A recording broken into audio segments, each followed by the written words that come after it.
Johannesburg. The Weather Service has warned that the cold snap is expected to persist in some parts of the country today. Snowfall will start to wane from today, but strong winds and rain can be expected for most provinces. Forecaster Litlogonolo Tobela. It will be very cold for the next coming 2 days for the central and the eastern parts of the country. This will include the Eastern Cape, KwaZulu-Natal, the Free State, all the way into Mpumalanga as well as into Gauteng. Some severe thunderstorms still expected over Mpumalanga as well as the eastern parts of Limpopo into the Lowveld.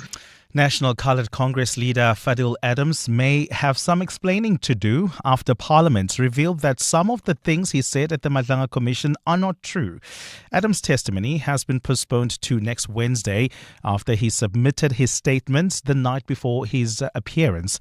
He says he couldn't access emails because his laptop has been faulty for 18 months, but Parliament says this is not true.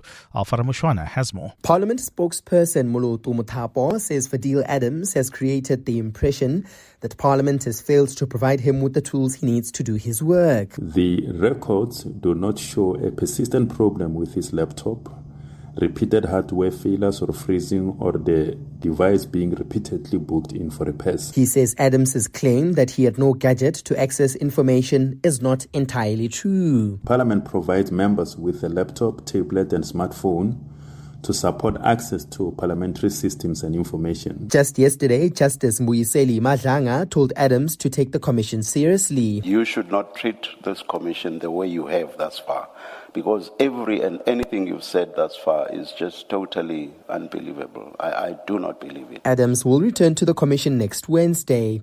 Alfa Ramshwana, Eyewitness News. And rescue workers in Colombia are working against the clock to free survivors trapped in buildings and under rubble following Monday's powerful earthquake. The 7.4 magnitude quake killed at least 241 people and injured more than 1,600. In Pereira and in Cali, emergency crews used cranes, dogs and heavy machinery to search for ruined buildings. The quake has overwhelmed parts of the health system, turning the rescue efforts into one of Colombia's largest disaster response in years. Gold is trading at $4,404.50 an ounce. The rand is at 16.19 to the dollar, 21.87 to the pound, 18.68 to the euro. Brent crude oil is at $89.64 a barrel. And in the traffic, we've got delays in Bedford View along the Kilulis interchange. That's due to an accident right at the R24 East. And then travelling on the Makwan North, we've got delays between Boyson's Road and the Crown interchange. And in your sport, Mamelodi Sundowns made to work hard to open their league campaign with a 3-2 win over TS Galaxy. And the All Blacks ran in 8 tries, thrashing the Sharks 54-0 in Durban last night. A cold and cloudy day in store for Gauteng with showers expected. Johannesburg starting at 3 degrees, peaking at 11. Pretoria 6 and 14. Vereeniging 3 and 12 degrees. The top story in EWN this hour, a search for more people feared trapped underground a disused mine where 14 suspected illegal miners died, continues in the northwest. EWN, in touch, in tune and independent. For the latest, visit ewn.co.za or download the EWN app. This is Breakfast with Bongani Bingwa On 702. Let's walk the talk.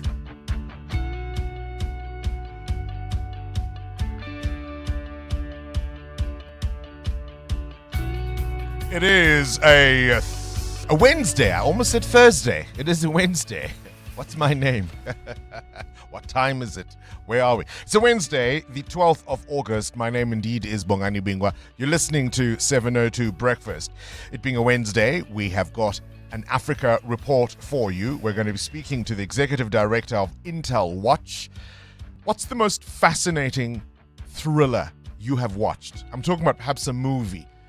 Think Will Smith's Enemy of the State, or maybe Heat with Pacino and De Niro. Or how about the Jason Bourne movies, right? With Matt Damon, of course, as Jason Bourne. That other actor, no. Or is it one of the Mission Impossible movies? We have a story with twists and turns that will leave you open-mouthed and gobsmacked.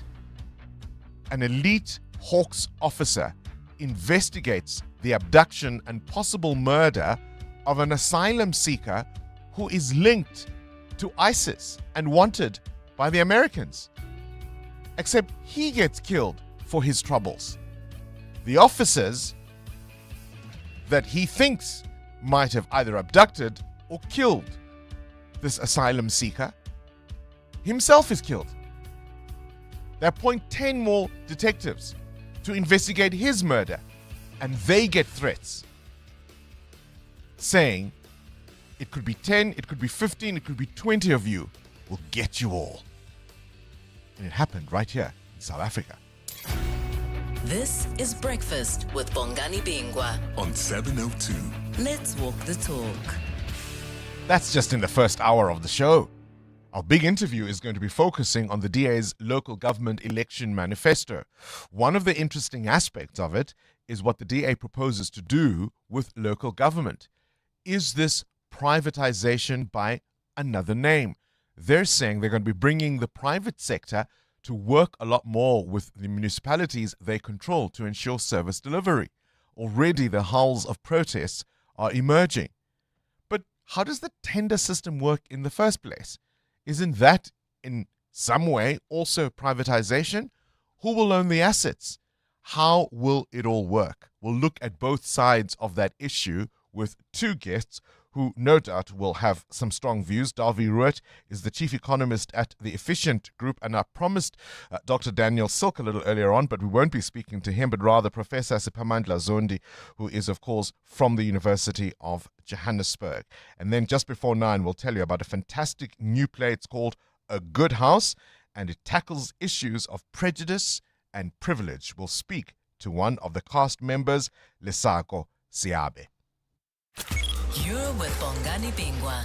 702 weekday mornings, 6 to 9 a.m. That's on our menu on this 702 Breakfast with Bongani Bingwa, brought to you by BCX, helping South African organizations turn cloud, data, and AI investments into faster decisions, smarter operations, and measurable business outcomes. And of course, as always, there's an entire team behind the scenes that are helping produce the show and put it together. We've got producers in the studio with us this morning, Bapelile and Rupfiwa. We've got Karabo, responsible for social media, KG. His actual name is Homutso. KG Start the Clock is responsible for all the buttons and the fancy sounds and gizmos that you hear. And of course, Muteo Haripe and Amo Ramila. A very good morning to you, esteemed Why are you using colleagues. KG's government name? Because whenever I actually call him by his name, he thinks he's in trouble. Of course, because no one uses it. KG, start the clock to you, I will say. Good morning, Amo. Good morning, Bongani. Morning, 702 Landers. Or would it be a problem if I called her Amo Helang, Muteo? Why today? It's the given name. I remember a couple who were friends of mine, and she would call out his full name when she was usually unhappy with him, and he objected to this, and she would say, "But that is your name." And he expected that even when she was upset, she should still use a term of endearment like honey or baby. You know you're not in trouble when they're still calling you honey. Quite in trouble. No, at the point that somebody's saying baby, you know you're in trouble. It's still regardless. baby. Your name is worse. Anyway, here's a question for you two. Yeah. What is that life hack that you swear by? What is a life hack that you swear by? What would it be for you? Do you have a life hack that you swear by? When you cook, then you chop up your garlic, not the one that you buy that's already mixed in garlic and ginger, and then you rinse your hands, and then you slide them onto your tap. That sink removes the smell from your hands. Really? Yes. I swear by that hack. Please try it today. If you chop up your fresh garlic, then obviously the smell will stick onto your fingers. Rub your hands on your tap. Rinse them first and then rub your hands on the tip. The smell will go away. I still want a hack for like turmeric. I'm willing to try it. I'm not going to Please try it. Please. Bongani the As cook somebody is not... who cooks. Yes, Bongani is not... Who's chopped a few cloves of Do you know where I garlic saw in my this hack time? on, just by the way? On Siba, Mtongana. the chef Siba Mtongana. So all right, it is a okay, hack fine. to follow. Backed up by Fine. fact. I will sit down. I will take several seats. Okay, For me, fine. it's using lemon on Evo, because I cut up Evo almost every other day, and just so it doesn't brown, I put lemon juice on it. The other thing with avos is to keep it, for example, if you're not going to use all of it, Yeah. keep the half that you won't use in its pip, Yes, that also works. and that takes a little longer for it to brown. What's that life hack you swear by? I told our colleague Zane a little earlier on, for me, if you want to chill a drink, particularly a bottle of wine, although nobody wants to think about that in this weather, if you want to chill it very quickly, what you do is you wrap it around with a wet towel and you put that in the freezer, and 7 or 8 minutes, your drink is chilled and ready to drink. That could be one. If you want to prevent a pot from boiling over, the old wooden spoon trick, putting it over a boiling pot helps it to stop from overflowing. There are many others, of course. If you've got a salad that you don't want to, lose its fizz, if you will, putting a paper towel at the bottom of the bowl so that absorbs all the moisture. Did you know that? And I didn't get it from Chef Siba. Send us a WhatsApp voice note on 072-702-1702. We want to know about the life hack you swear by, and we'll explain to you why we're asking coming up. Good morning, Bongani and team. Bongani, for once, listen to Amu. That hack works. It works for me. Especially with the onion, because they smell. I do that. I wash my hands, and then after that, I rub them on the sink. That thing works like a bomb. Thank you, Bongani and the team. Thanks, Amu. I tell you what, I'm going to have to actually watch a demonstration of how you touch this tap. I'm going to ask Amu, make a TikTok, man. Make a TikTok and show us. Make a TikTok video about this. Yeah, because what do you mean touch the tap? You rub your fingers. No, I need an actual demonstration of this. I'm going to need you to make a video, and by tomorrow, please. Can we do that? Okay. By tomorrow. Okay. All right. Otherwise, we will bring it up as an item in the meeting. In front of all of 702 Land, Amuramila promises to make a TikTok. Yeah. TikTok or Instagram?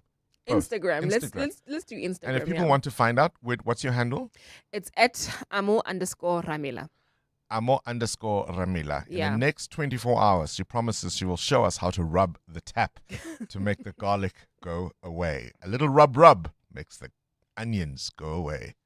Let's walk the talk. 702. One of the things we're keeping an eye on, of course, is the weather. The Weather Service warning that the cold snap is expected to persist in parts of the country today. That continues. Snowfall will start waning from today. Our producer, Rufiwa, was quite disappointed yesterday because she thought she was seeing snowflakes. But she says as soon as they landed, they would fizz out. She was ready with the kids. They were ready to make snowmen. She promised them. No, shame. They had their carrots for the nose. She had plums for the eyes. Poor kids were disappointed. But that cold snap continues. We're also keeping an eye on the National Coloured Congress leader, Fadil Abrams, who, as you heard in Eyewitness News, is going to have some explaining to do. Because remember, part of why he said he submitted his affidavit late was that his laptop wasn't working well. Our intrepid Alpha Ramushwana and other journalists have found out from Parliament that, in fact, his laptop was perfectly fine, at least as Parliament's IT people are concerned. At no point did he report, and did they detect that it was preventing him from executing his duties. If you're wondering what we are talking about, let me take you back to this moment at the Madlanga Commission of Inquiry, where the MP, Member of Parliament no less, can we still call him Honourable Fadil Abrams, blamed his faulty laptop for submitting his affidavit late. Remember, he was due to appear at the commission yesterday, and a postponement had to happen because, of course, the commissioners and the evidence leaders need to go through people's statements to prepare. Those questions they're asked, they're not just spur of the moment. They are well considered. And best you tell the truth when you're asked. Why only a week or couple of weeks back do you ask for a date only then?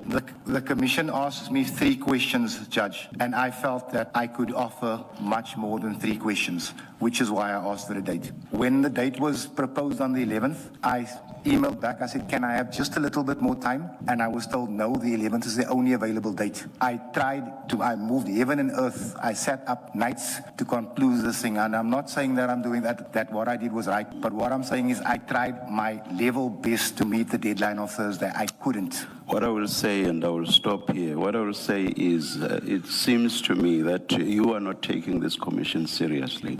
And starting from now and going forward, you should not treat this commission the way you have thus far. Because every and anything you've said thus far is just totally unbelievable. I do not believe it. This should mean that you cannot function at Parliament as a parliamentarian. And it also suggests that you are not even taking the people that you are supposed to serve seriously. Quite upset was Justice Mbuyiseni Madlanga there, the chairperson of the commission. Mutewa tells me I said Fadil Abrams. You know when somebody says you said something and your brain is refusing? Just not registering. Your brain is saying, no, I could never have said Abrams. He's Adams. Everybody knows he's Adams. Why would I say Abrams? It might have nothing to do with the fact that I'm 4011, right?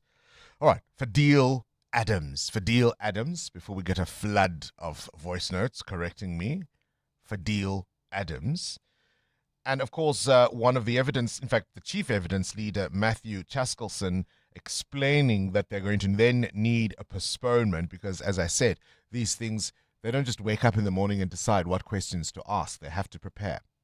What do we do now, Mr. Chaskelson? Well, Chair, we have the statement. The next open slot, the next slot that can be made open is the 19th of August. And Mr. Adams can come on the 19th of August. I'd ask that we postpone to the 19th of August. Yes.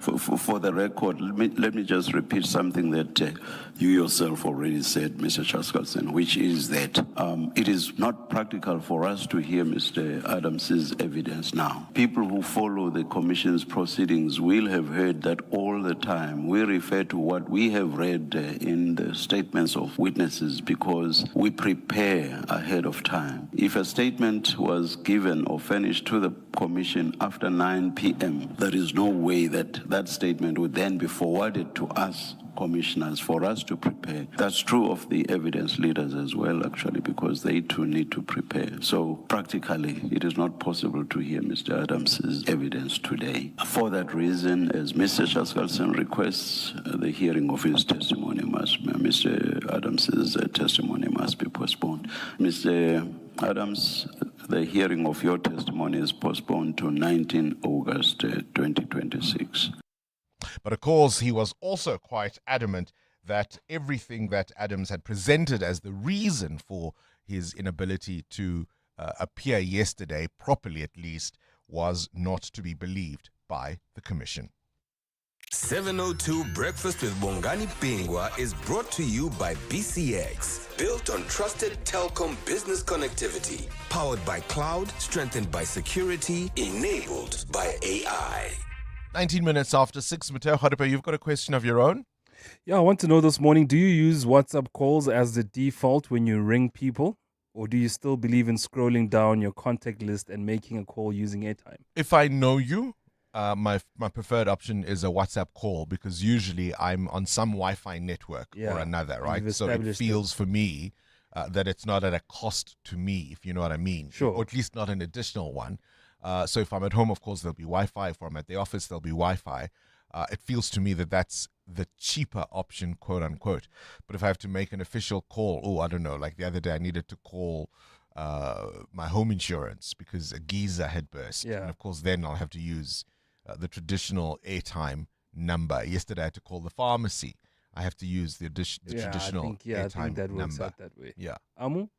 Yeah, same with me. Official phone calls, I use the main line, and then for phone calls that are not that urgent, I use WhatsApp. So if you're calling one of us, it's a WhatsApp call. Definitely. I'm not using my airtime to phone you. Also, Just warn us. Bongani will not even pick up my phone call, so why will I straight up phone Text him? first. The only person who picks up my phone calls in this team is Bapelile, and because she knows that I never really phone. If I'm phoning, it's an emergency. It's an emergency. Yeah. Although you've never called me, but okay. I will never, because you will not pick up. 702. Weather. With friends like these, right? Who needs warm weather? A cold and cloudy day in store for Gauteng. Some showers still expected. Temperatures peaking a little higher than yesterday. I think the maximum yesterday was 4 degrees or something awful like that. I went to a wedding yesterday in the rain and in that freezing cold, but it was absolutely lovely. Your high today will be 11 degrees in Johannesburg, 14 in Pretoria, 12 in Vereeniging. Bombela peaks at 16, Polokwane 17, Mahikeng 15. That's the same for Bloemfontein. Durban, cloudy with scattered showers. 18 degrees is your high there. It's 22 in Cape Town, 19 for Gqeberha and Kukombo City. EWN Traffic. Our first update for the morning, 21 after 6. Amma, what are you seeing? Well, Bongani, we've got an accident reported in Bedfordview along the R24 East. It's right at the Giluli's interchange. It's causing heavy delays coming out of the N3 North. So please be on the lookout around the Giluli's interchange this morning. Then we've got delays also along the Makwa North between Boysons and Car Street. Peak time delays there. There's also peak time pressure piling up along the R80 East Mabopani Highway, approaching Eskiam Pahlele Drive, and traffic lights are out of order in Groenkloof at the Fountain Circle and Nelson Mandela Drive. Pointsmen are on duty there, so please be on the lookout and drive with care. We'll have more updates coming up. Stay tuned. There's more EWN on air, online, and on the EWN app. Good morning, Bongani and team. You know, the funniest thing on that clip that you played now of Fadil Adams is how he goes on to say that he even emailed. I don't know who, I didn't hear the whole thing.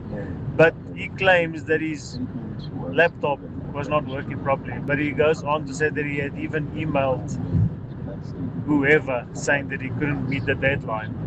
Oh my word. Unbelievable. Sergio from Pretoria. Good morning, Bongani and the team. Now we know why General Mkonazi said what he said about Fadil Adams. Now we know. Although, to be fair, Sergio, he could have emailed from his phone, right? He could have sent an email from a phone or a tablet.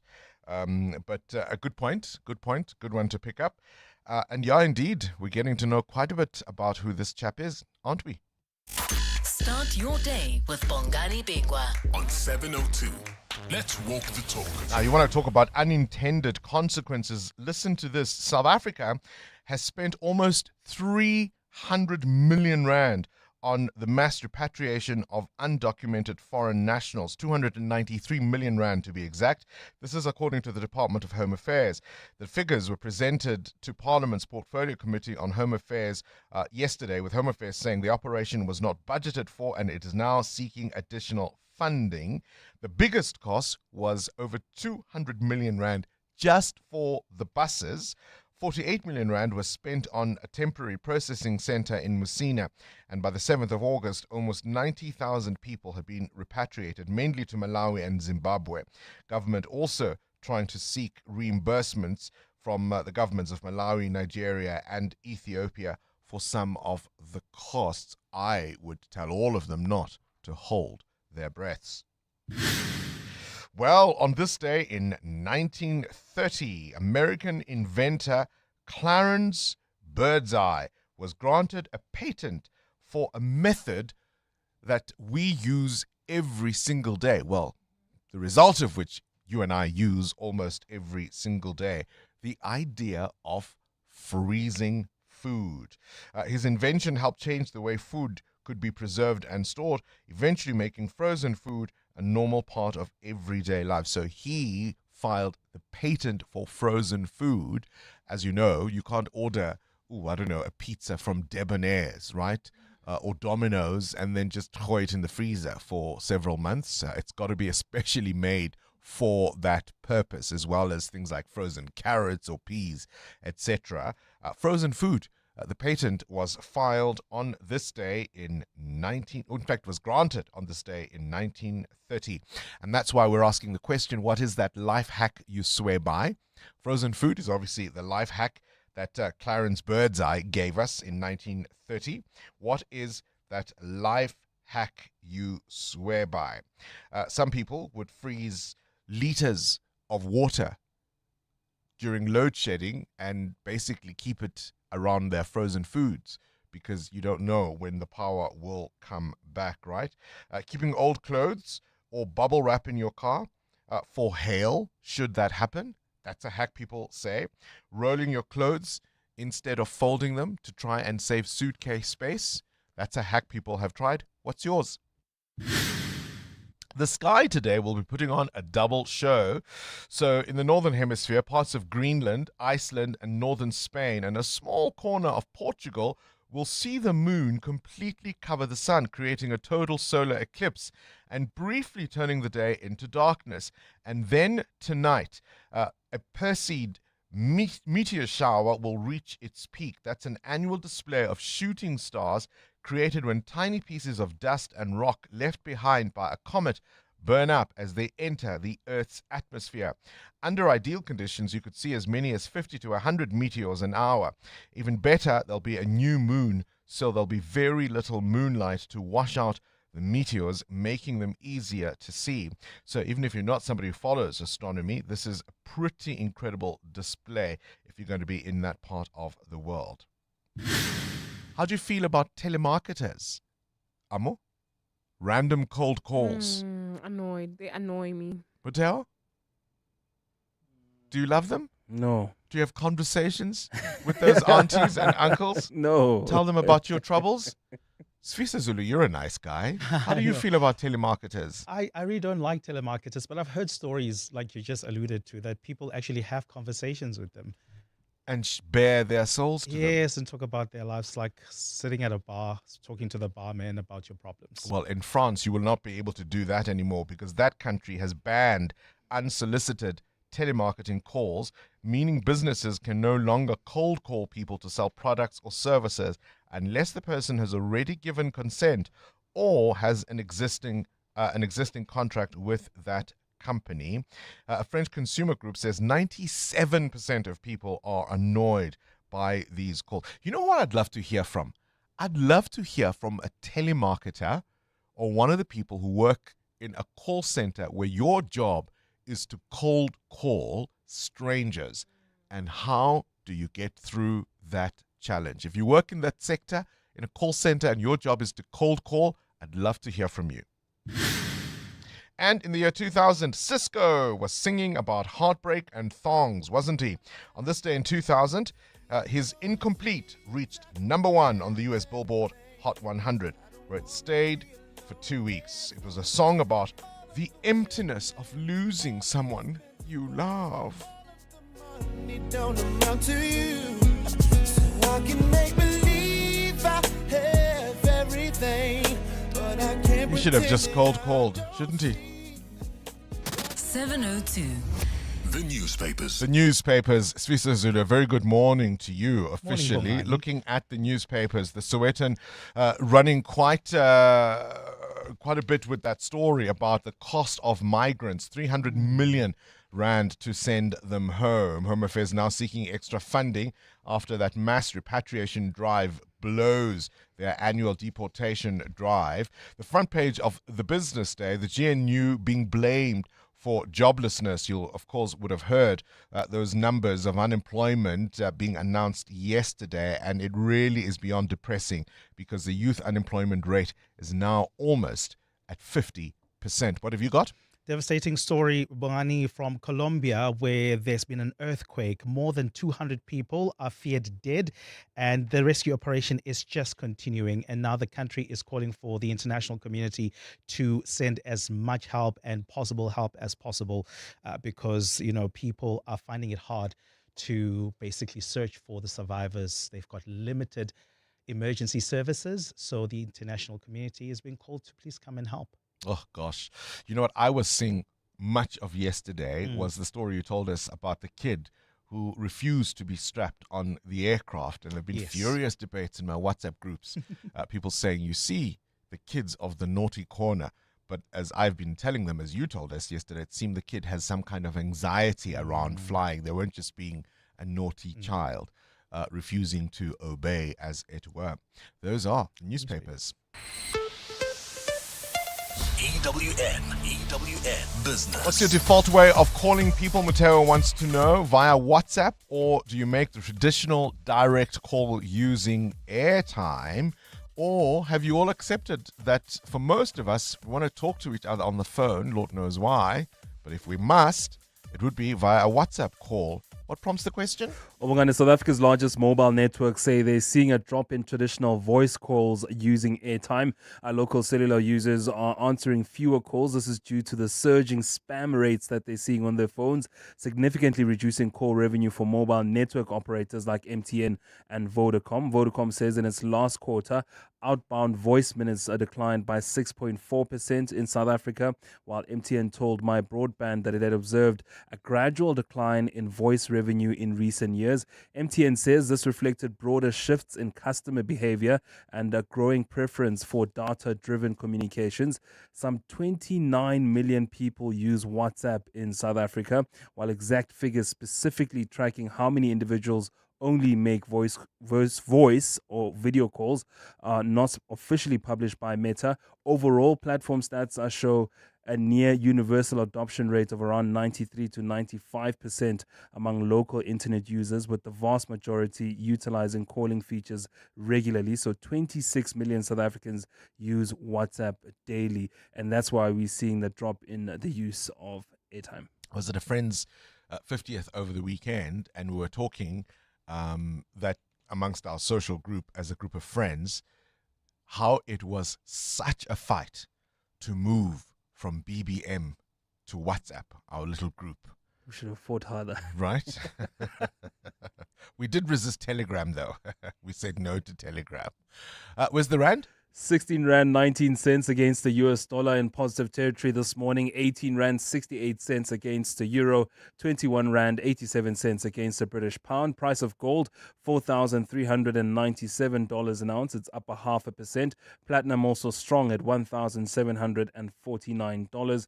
Brent crude closer to that $90 mark a barrel at $89 a barrel. More business after 7. Time now for your latest Eyewitness News. Sfisa Zulu, what you got? Thanks, Bongani. Good morning. Police have confirmed that an alleged gangster has been arrested in connection with the murder of 2 police officers in Reicha Park. The 23-year-old was arrested at an informal settlement in Germiston after the recovery of 2 R5 rifles belonging to the police officers earlier this week. The cops were shot last weekend while responding to gunfire in the area. The suspect is expected to appear in the Boksburg Magistrates Court today on 2 counts of murder and the possession of unlicensed firearms. 2 women were also killed, but Hawks spokesperson Katlego Mogale says the suspect has not yet been linked to their murders. Investigations are ongoing, with police continuing to pursue all those involved. Further arrests have not been ruled out. The DPCI remain committed to dismantling criminal networks, removing illegal firearms from communities, and ensuring that perpetrators of violence against police officers and civilians are brought to justice. The country's latest labour data shows black South Africans are bearing the brunt of the country's weak job market. Statistics South Africa says black Africans in employment fell by 28,000 between the first and second quarters of the year. Statistician General Risenga Maluleke. When we look over time, from where we were sitting a decade ago, we can see that black Africans have remained with an unemployment rate higher than national average, consistently higher than national average, whereas the other population groups have remained lower than the national average. CPUT SRC has warned the university's management that they will continue protesting if their demands are not met. Around 1,000 students yesterday marched through the Cape Town CBD, calling on the others to join. They are protesting against the university's proposed 7,000 Rand upfront payment, which will be required from next year for academic and residence registration. Their other concern is about a reduction in residence fees, which still exceeds the NSFAS funding gap. SRC President Liabulela Gela says they decided to protest after receiving an email from the university which does not address the issues they raised in their memorandum. What you see here is exactly the implementation of that. And it is also now students taking things upon their hands, because I had told them that if you are disregarding the SRC and call it a group of students attempting to close the campus, then you must expect then that group of students to take decisions on behalf of the institution. And that is exactly what is happening here. Students are taking decisions. And a judge in the trial of alleged gang boss Nafis Modak has raised questions about the credibility of one of the accused after he changed his version during cross-examination. The state alleges accused number 4, Tofik Brown, orchestrated at least 2 murders on behalf of Modak. Brown is facing questions from State Prosecutor Blaine Lazarus as the trial resumes in the Western Cape High Court. Carlo Peterson has more. Judge Robert Henney intervened during Brown's testimony yesterday as the court dealt with evidence linked to the 2019 murder of Nicholas Heerskap. Prosecutors allege Brown helped arrange for a vehicle used in the shooting to be destroyed after the attack. But Henney questioned why Brown's account differed from earlier evidence presented in court by his previous lawyer.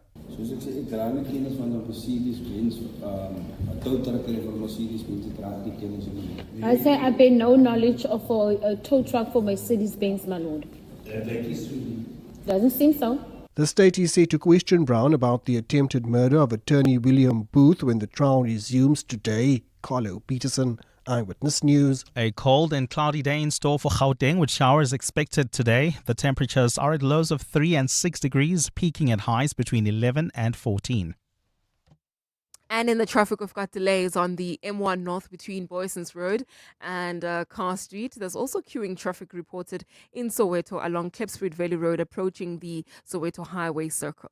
The top story this hour, police have confirmed that an alleged gangster has been arrested in connection with the murder of 2 police officers in Arecha Park. That's Kefense, before she got naked. Kefense's premium went up twice last year, and she was more confused than when her ex said, "I need to find myself," and then found somebody else. So Kefense got naked. She got comprehensive car insurance and a way lower premium in seconds on the Naked app. Good for you, Kefense. Get a car and home insurance quote now at naked.insure and see how much you can save when you get naked. Naked Financial Technology is an authorized FSP. Get naked. Hi, this is Carol Shabalala, Hollywood Bet's brand ambassador. It's more fun when it's for fun. Playing responsibly is always a winning strategy. If you or someone you know needs help, call the South African Responsible Gambling toll-free counseling line on 0800 006 008 or WhatsApp help to 076 675 0710. Hollywood Sportsbook is a licensed betting operator. Hollywood Bet supports responsible gambling. No persons under the age of 18 years are permitted to gamble. Winners know when to stop. Coming up the next hour, what's the question? Brought to you by Outsurance. 3,000 Rand in cash is up for grabs. You send us an answer based on anything you've heard on the show that piqued your interest, you win 1,000 Rand. WhatsApp us your name and the answer to 072 702 1702. And then someone else will ask a question that will get to your answer, and they will win 2,000 Rand. Now, you always stand a better chance of being selected if you've SMS'd out to Outsurance to get yourself a quote. So do it now. SMS out to 45142, and you could save on your car insurance. 702. WhatsApp Bongani on 072 702 1702. Good morning, Bongani and the team. My little life hack is that always have a magnet or magnetized tools on hand when servicing your vehicles. For example, when my drain plug falls into my oil pan, I just use a magnet to fish it out. Or if I can't take a spark plug out of my cylinders, I would use a magnet just to fish it out. It makes things so much easier.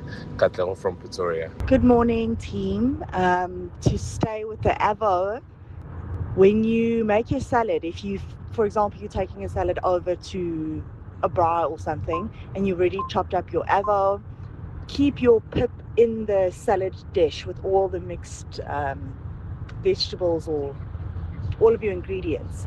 And the pip in the dish does also help it from going, your avo from turning. Hey, morning guys. What an interesting little topic.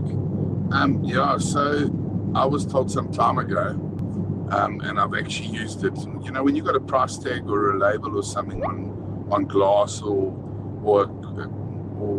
something, you know, piece of metal or something, and it's battling to come off, just use Doom. You spray Doom and you give it a couple of minutes and just wipe it off with a cloth. Okay, have a lucky day. Oh, wow. That's a hack I would like. You want to remove something off a glass that's not coming off, spray Doom and wipe it, and poof, it will go like a pesky little insect.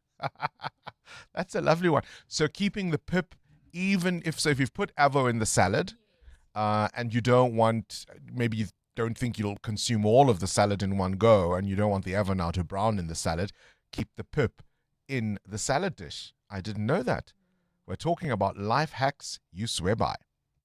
Cloud adoption is no longer the differentiator. Business value is. Today's leading organizations need more than technology platforms. They need better visibility, faster decision-making, and the agility to respond to change. BCX connects cloud, cybersecurity, managed services, AI, and trusted telecom business connectivity into one intelligent ecosystem that helps organizations improve operational performance, strengthen resilience, and create measurable business outcomes. BCX, Connected Multi-Cloud, Intelligent Business. BCX enables businesses. Visit bcx.co.za. EWN Sport. Cindy Paluta, Yes. a life hack you swear by? So on that spraying one, there's a few with that. Is that antiperspirant does remove permanent marker. Ah. So if you've got permanent marker on something, like a surface or whatever, and you spray your deodorant as close to it as possible, it will work as well. Ah. And somebody else also said once whitening toothpaste, to take off permanent marker. Oh, wow. Okay. Interesting, hey? All right, But anyway, I know you're just trying to delay. Even try to play an advert and delay my top story. All right. Tell us about the Betway Premiership. Absolutely. Mamelodi Sundowns finally opening their league campaign with a 3-2 win over TS Galaxy. The sides were level at halftime after the break. Galaxy went ahead when a free kick was knocked in by Sundowns keeper Williams. Sundowns getting the win in the last 4 minutes as Kolisi scored twice. On the same night, loads of action in the second half. Polokwane and Stellenbosch finished 3-3. Maruma Galant's goal was with 10-man Kruger United. Richards Bay came from a goal down to draw with Chipper 1-1. There's 4 more games tonight. Your defending champions Orlando Pirates are away at AmaZulu. At FNB Stadium tonight, Chiefs will play Sekhukhune. That's going to be freezing. Durban City host Golden Arrows and Milford against Sualele. Internationally tonight, the WAFCON semi-finals. Algeria playing Malawi, followed by Morocco and Cameroon. While in Austria, it's the UEFA Super Cup final, where Champions League winners PSG are up against Europa League winners Aston Villa. That's at 9 p.m. The All Blacks ran in 8 tries last night in a 54-0 hammering of the Sharks in a very wet and cold Durban. One of the highlights of the match was before the start, All Black legend Ma Nanu, who retired from the All Blacks in 2015, but recently joined the Sharks in a hybrid player-mentor role, stepped up on his own in a Sharks jersey, did his own haka facing the All Blacks. Here's the 2-time World Cup winner speaking to Sky Sports afterwards. I got here last Monday. You know, they just needed help. They needed someone on the bench, so thought it'd been rude to say no, so I thought I'll just put the boots on and try help the team, really. So luckily I got 20 minutes. Tried my best, but it was great to see the boys play against them for the first time. It was such a privilege and an honour, and to do the haka as well, to show my respect on behalf of my family to the boys and to the team I love and I will always love. Sometimes sport is heartwarming for all the right reasons, and it isn't always stuff that happens on the field, right? But that kind of story, that's just made my morning. Sport is always heartwarming. But it was interesting to watch this with my daughters last night, because at the start they were like, and now why is this guy alone doing the haka by himself? And then you have to explain that it's Ma Nanu and he's a legend and da-da-da-da. And then you're like, I'm old. Anyway, The match has come with some fresh injury concerns for the All Blacks. Damian McKenzie sprained his ankle. He's likely to miss the All Blacks' next game with the Bulls. That's this Saturday. Cindy Paluta, Eyewitness News Sport. Cutting costs means more money for your business. Switch to Outsurance Business Insurance and you could get a massive 20% discount on your business insurance premium. Here's Marshall from Bow Electrical. I was with my other insurance for many years and then I switched to Outsurance Business Insurance. It was a one quick call. They gave me a great cover and a great price. Give them a call. You have nothing to lose. I wish I have switched sooner. Get a quote to switch and save today. Visit outsurance.co.za or call 0800 60,000. Licensed insurer and FSP. TCs and information online. The Brainy Kids of the Whiz Quiz on 702. Hi, Uncle Bongani. My name is Carabello. I am 10 years old from Montrose Primary School, and when I grow up, I want to be a professional soccer player, and I'm excited to play the Whiz Quiz with Uncle Bongani. 702. Coming up at 7:15, the big interview. EWN Traffic. It's 6:45. This EWN Traffic brought to you by Outsurance. SMS out to 45142 now and you could save on your car insurance. If you don't, ask them for 500 Rand. Why are there delays in Bedfordview of all places? Amo? Bongani, it's due to that accident we spoke about earlier. It's still there. It's on the R24 East, right near the Kilulis interchange. It's causing about a 20-minute hold-up coming out of Van Buren Road on the N3 North. And then if you're heading towards the Kilulis turnoff as well, do expect delays due to the scene. It is causing delays on the N3 South as well, coming out of Linksfield Road. And of course, the R24 as well as the N12 West is heavily affected from Edenville Road. And then if you are traveling in Soweto, you might want to avoid Klipspruit Valley Road, particularly heading towards the Soweto Highway. It's heavily backed up there due to peak time delays. There's also queuing traffic reported along the Chris Honey Road just as you approach the N1 exit. And then if you are traveling on the Mark 1 North towards the Joburg CBD, do expect bumper-to-bumper traffic between the Boysons Road off-ramp and Carr Street. I'll have more updates coming up. Stay tuned. There's more EWN on air, online, and on the EWN app. Clever excuses for being late. Number 91. The lift looks suspicious, so I had to take the stairs all the way up.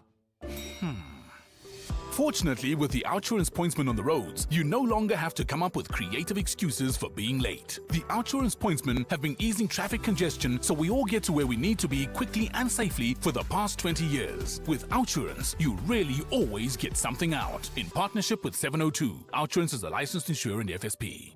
Hi, this is Teko Modise, Hollywood Bets brand ambassador.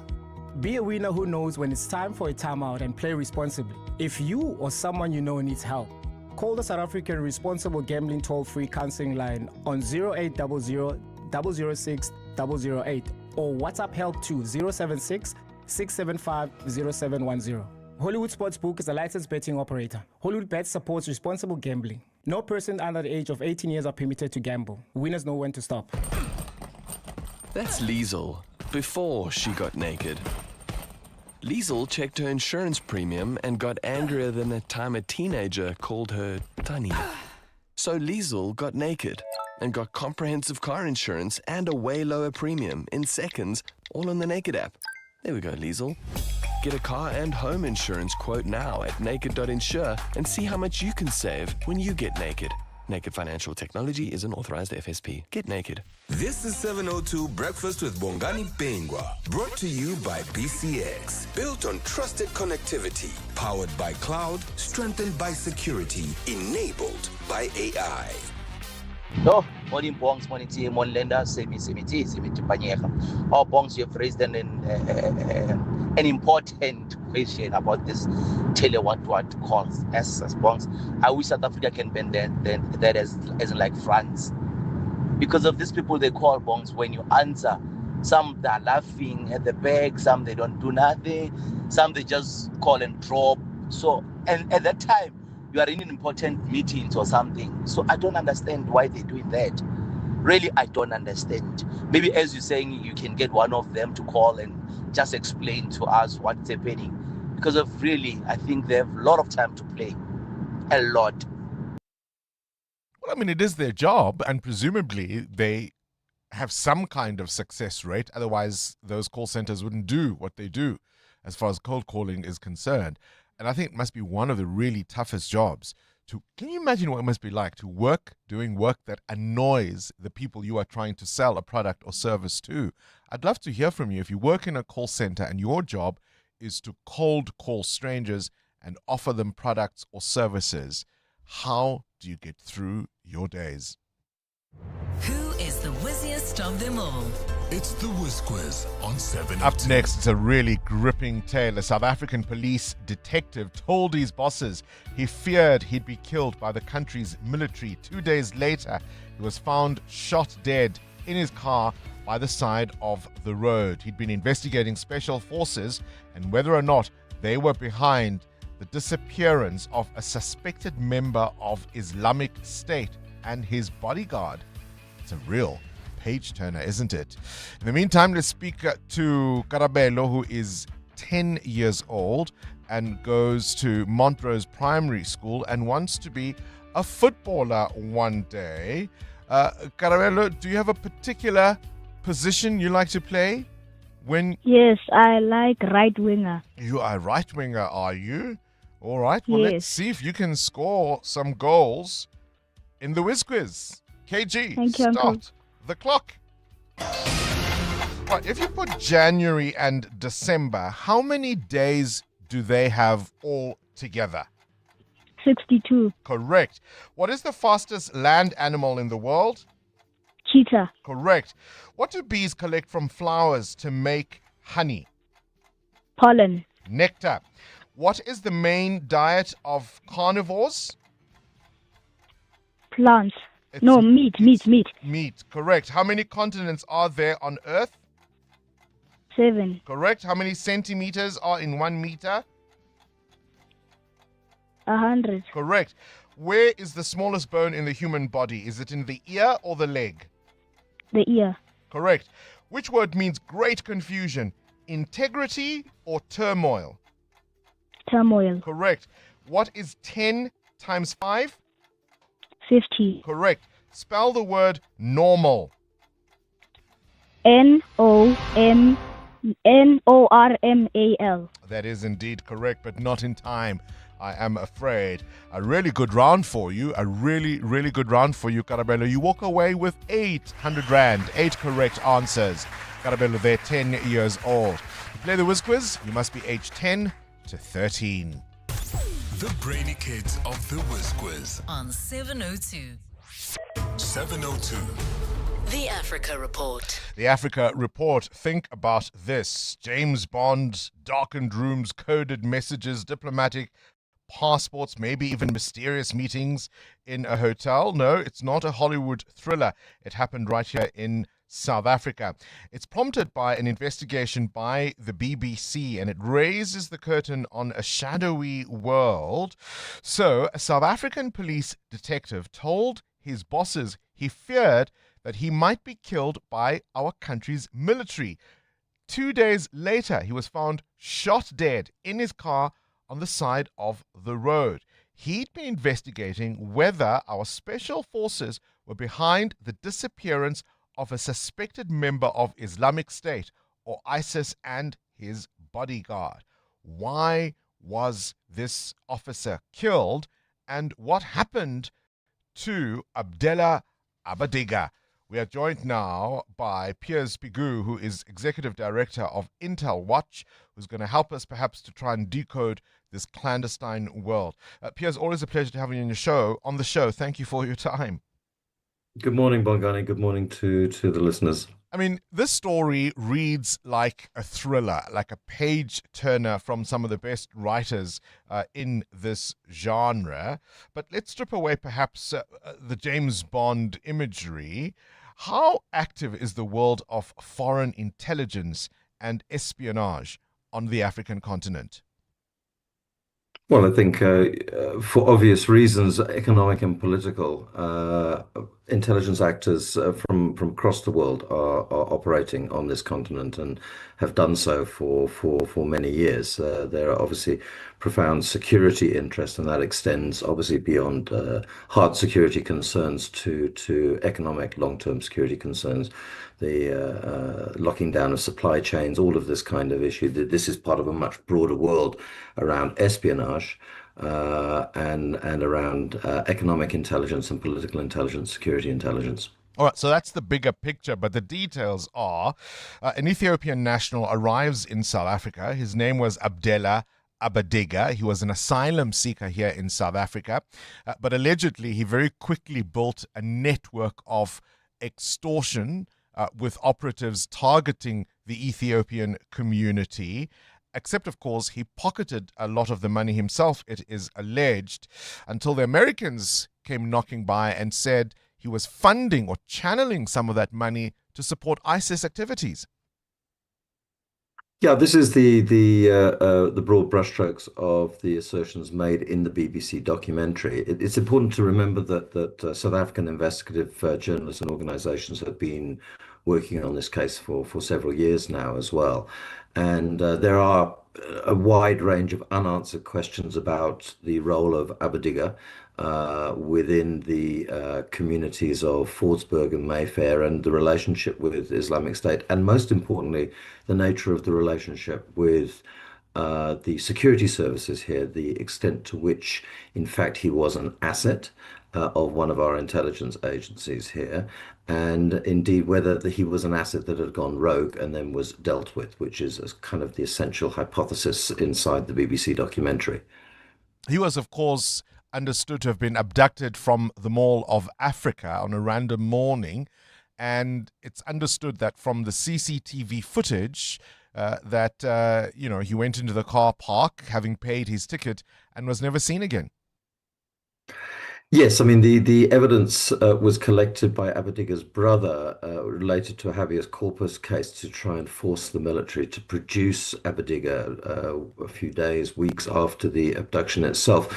Interestingly enough, the Special Forces unit, which had been in the Mall of Africa, claiming that they were doing some kind of exercise, seems to have been caught red-handed in terms of the abduction of Abadiga. And of course, there's no sign of the man since he was taken out of that mall in December 2022. And then, of course, we've got this elite Hawks officer who then investigated his disappearance. And for his troubles, he was found killed on the side of a road. That's correct. About 9 months later, in August 2023, so 3 years ago, Frans Matipa, who is tenacious, well-respected investigator, had managed to drill down on the abduction significantly and was pursuing phone records at the time of a number of members of Special Forces, including senior members, when he was lured by a false informer, so to speak, to a location where when he left that location after the informer didn't appear, he was subsequently followed and executed. And it would appear that this involved the vehicles of this front company that Special Forces have been involved in over the last 10 years or so. With the body, of course, of Abadiga never having been recovered, is it your sense, as the BBC documentary that prompted this conversation suggests, that he may even have been abducted and given over to a foreign agency? Think special rendition? Yeah, look, this assertion is circulating, and the matter should be investigated. But yes, there is a claim that he was handed over and renditioned, and that it's somehow connected to subsequent assassination of a senior IS member by the US security forces. There is no substantive evidence on the table right now in terms of in the public arena that supports that, and of course all lines of inquiry need to be looked at. And people may be asking, well, why is so much attention being given to what happened to an IS suspect? I think the important issue to remember here is that the allegation, and we have 12 members of Special Forces that have been charged with Frans Matipa's murder. This is an extremely serious matter in which Lieutenant Colonel in the Hawks is assassinated by members of Special Forces. And the big question is, what else have this unit been doing? They're currently holed up in one military hospital, claiming that they are too sick to attend court and are evading arrest warrants. Their bail was revoked earlier this year. So it's a tense situation at the moment, and we hope to get some clarity in the court case on the 20th of August when they're back in court, and hopefully the doctors will be able to provide evidence to establish whether or not these 6 men who were part of the core unit that killed Matipa, or allegedly killed Matipa, are indeed sick, and whether or not they should be in custody. But they appear to have the protection of very senior members of the security services at this stage. Not at least because even after those charges were preferred on them, one of them was promoted to senior ranks within military intelligence. It really is an extraordinary story. Piers Pigu, always appreciate your time, Executive Director of Intel Watch, with this week's Africa Report. 7:02. Coming up, the big interview. All right, the DA wants more efficiency in the municipalities and metros it governs, and one of its plans is to bring in the private sector. Howls of protests have already emerged. Is this privatization through the back door? We'll hear from 2 people who've looked at some of those details, who will tell us whether or not this could lead to the privatization of public services. Up next. This is EWN. Emergency crews in the northwest are hoping to find more people believed to be trapped at a disused mine, and the Madlanga Commission is expected to shift gears today. Good morning, I'm Sfiso Zulu. A search for more people feared trapped underground a disused mine where 14 suspected illegal miners died continues in the northwest. 8 others were also injured when debris fell in the shaft on Monday near Rustenburg. Police say the site remains dangerous while rescue teams work to ensure no one remains stuck.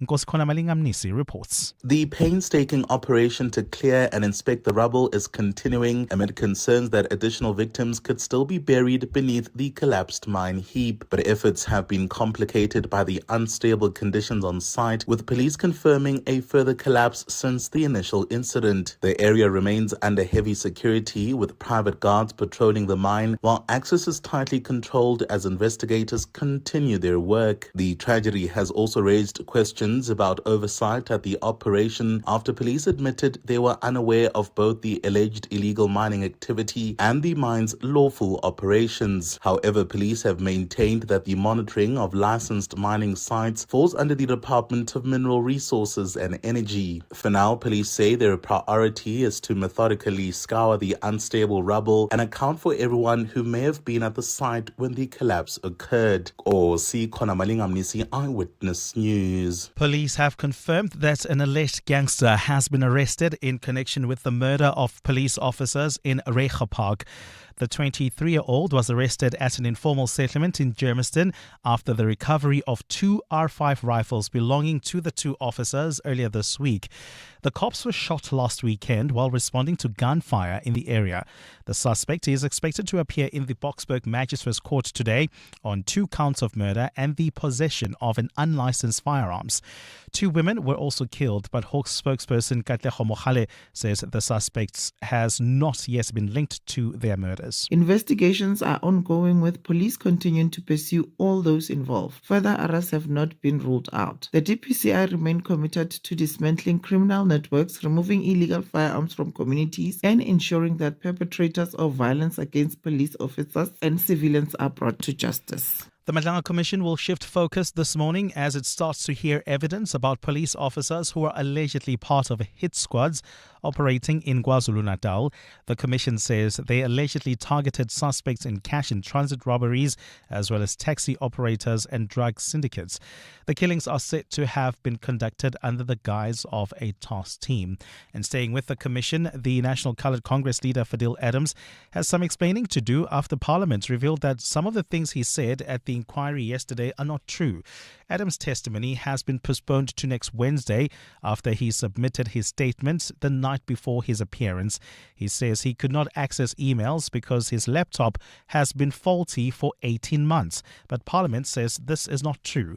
Alfara Mushwana has more. Parliament spokesperson Moloto Muthapo says Fadil Adams has created the impression that Parliament has failed to provide him with the tools he needs to do his work. The records do not show a persistent problem with his laptop, repeated hardware failures or freezing, or the device being repeatedly booked in for repairs. He says Adams's claim that he had no gadget to access information is not entirely true. Parliament provides members with a laptop, tablet and smartphone to support access to parliamentary systems and information. Just yesterday, Justice Mbuyiseli Madlanga told Adams to take the commission seriously. You should not treat this commission the way foreign nationals from trying to re-enter the country between the 1st of April and the 31st of July. We've been able to intercept over 4,229 individuals that did not have documents, that were once again attempting to enter the country illegally. Masia Pato says the BMA is now enforcing stricter entry measures, including that those travelling on visitors' visas provide a residential address and proof of funds for their stay. And that is why there's over 12,000 plus individuals that has been refused entry just in a 3-month period. He says more than 5,000 individuals who have overstayed their visas have been declared undesirable. Lindsay Dentlinger, Eyewitness News, Parliament. Gold is trading at $4,404.50 an ounce. The rand is at 16.19 to the dollar, 21.87 to the pound, 18.68 to the euro. Brent crude oil is at $89.64 a barrel. And in the traffic, we've got delays on the N12 West approaching the Kilulis interchange. There's also slow-moving traffic on the N3 South. This is as you approach the Kilulis turn-off. That's due to an accident. Please be on the lookout there.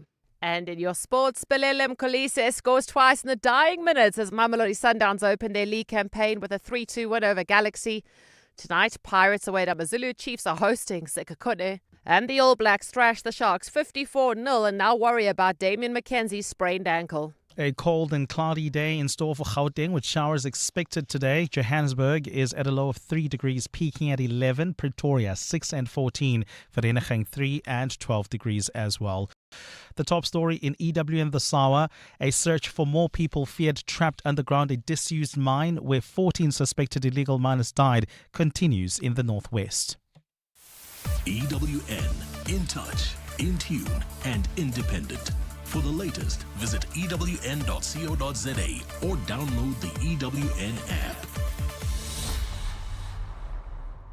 You're listening to 702 Breakfast with Bongani Bingwa, brought to you by BCX, technology that helps organizations move forward. This is Breakfast with Bongani Bingwa on 702. Let's walk the talk.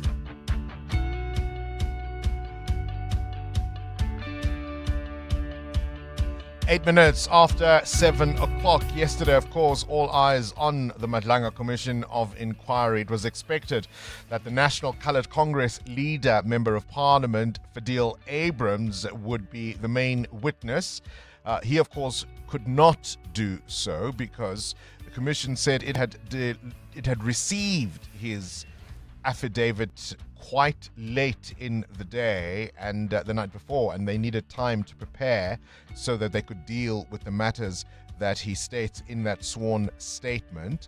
So yesterday, that postponement had to be made. Yesterday, of course, Fadil Adams blamed a faulty laptop, and he also said, in fact, the Commission had delayed giving him a notice to be able to bring him to the Commission. It was really quite incredible to hear some of the claims that he made yesterday. One can confirm that I have a very problematic laptop, and my laptop was either in for repairs or frozen. And when I became aware of the emails, I really don't want to lie.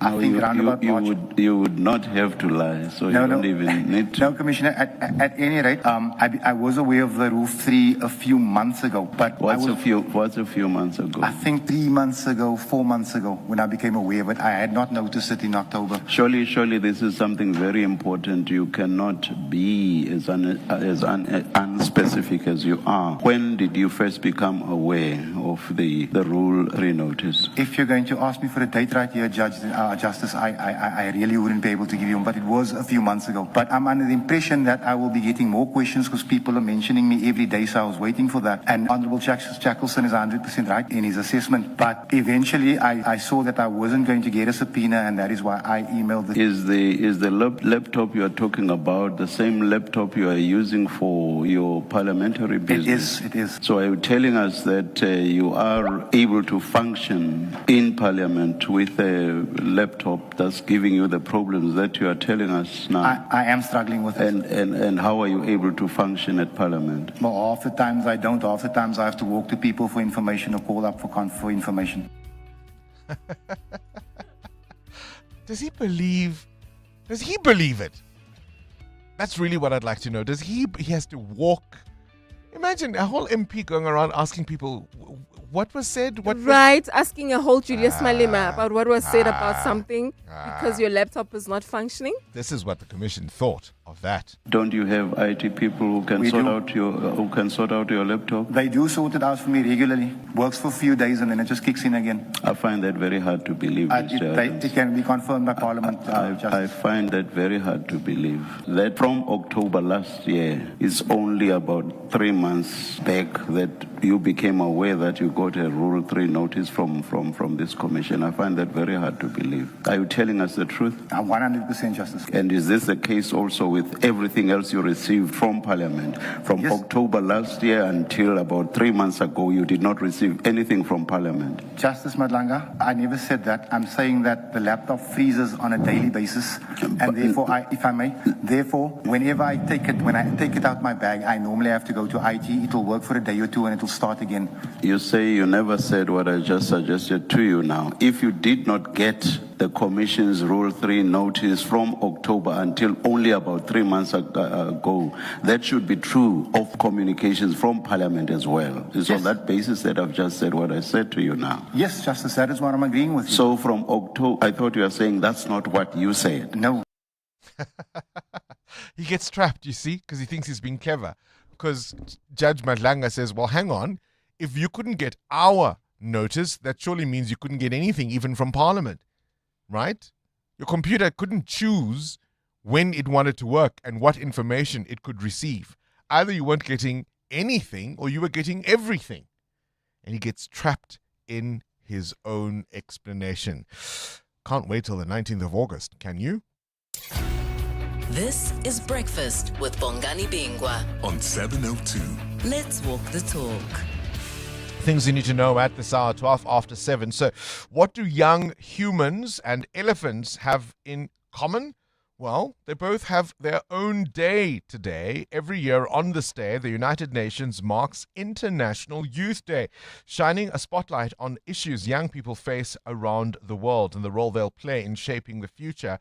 But it's also World Elephant Day, which reminds us that these incredible, majestic animals still remain under threat from poaching, habitat loss, and conflict with humans. Hopefully not young ones, eh? Your sewing machine may owe its success to a man who got his big break in 1851. On the 12th of August, 1851, inventor Isaac Singer was granted a patent for improvements to his sewing machine. His designs helped make sewing faster and more practical, changing the way clothes were made. He pulled off a real-life catch me if you can until he got caught. A former Toronto flight attendant has pleaded guilty in a U.S. court after pretending to be an airline pilot and using fake IDs to score hundreds of free flights between 2020 and 2024. Prosecutors say the 34-year-old used forged airline credentials to access pilot travel benefits, including cockpit jump seats, normally reserved for pilots. His scheme unraveled when an airline employee photographed his ID and his former employers confirmed it was fake. He was arrested in Panama and extradited to the United States, now facing up to 20 years in prison. Have you ever bluffed your way into something you probably shouldn't have? Maybe you snuck into a VIP section, got into an event without a ticket, convinced your way, talked your way into an upgrade. What's the biggest thing you've ever faked till you made? And on this day in 2019, pink glitter became an unlikely symbol of protest in Mexico City. Demonstrators threw pink glitter over the city's security chief during protests against violence towards women. The protest followed allegations that police officers had raped a teenager, and the protest became known as Mexico's Glitter revolution. And on this day in 1978, it was a love song that was ruling the charts. A Commodore's #1 hit, penned by Lionel Richie, became their, at least one of their biggest hits. Classic love song by the Commodores, 3 Times a Lady.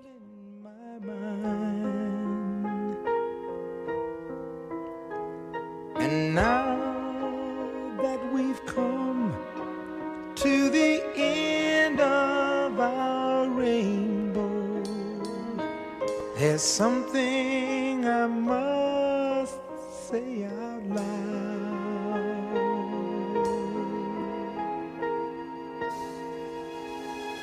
You once, twice,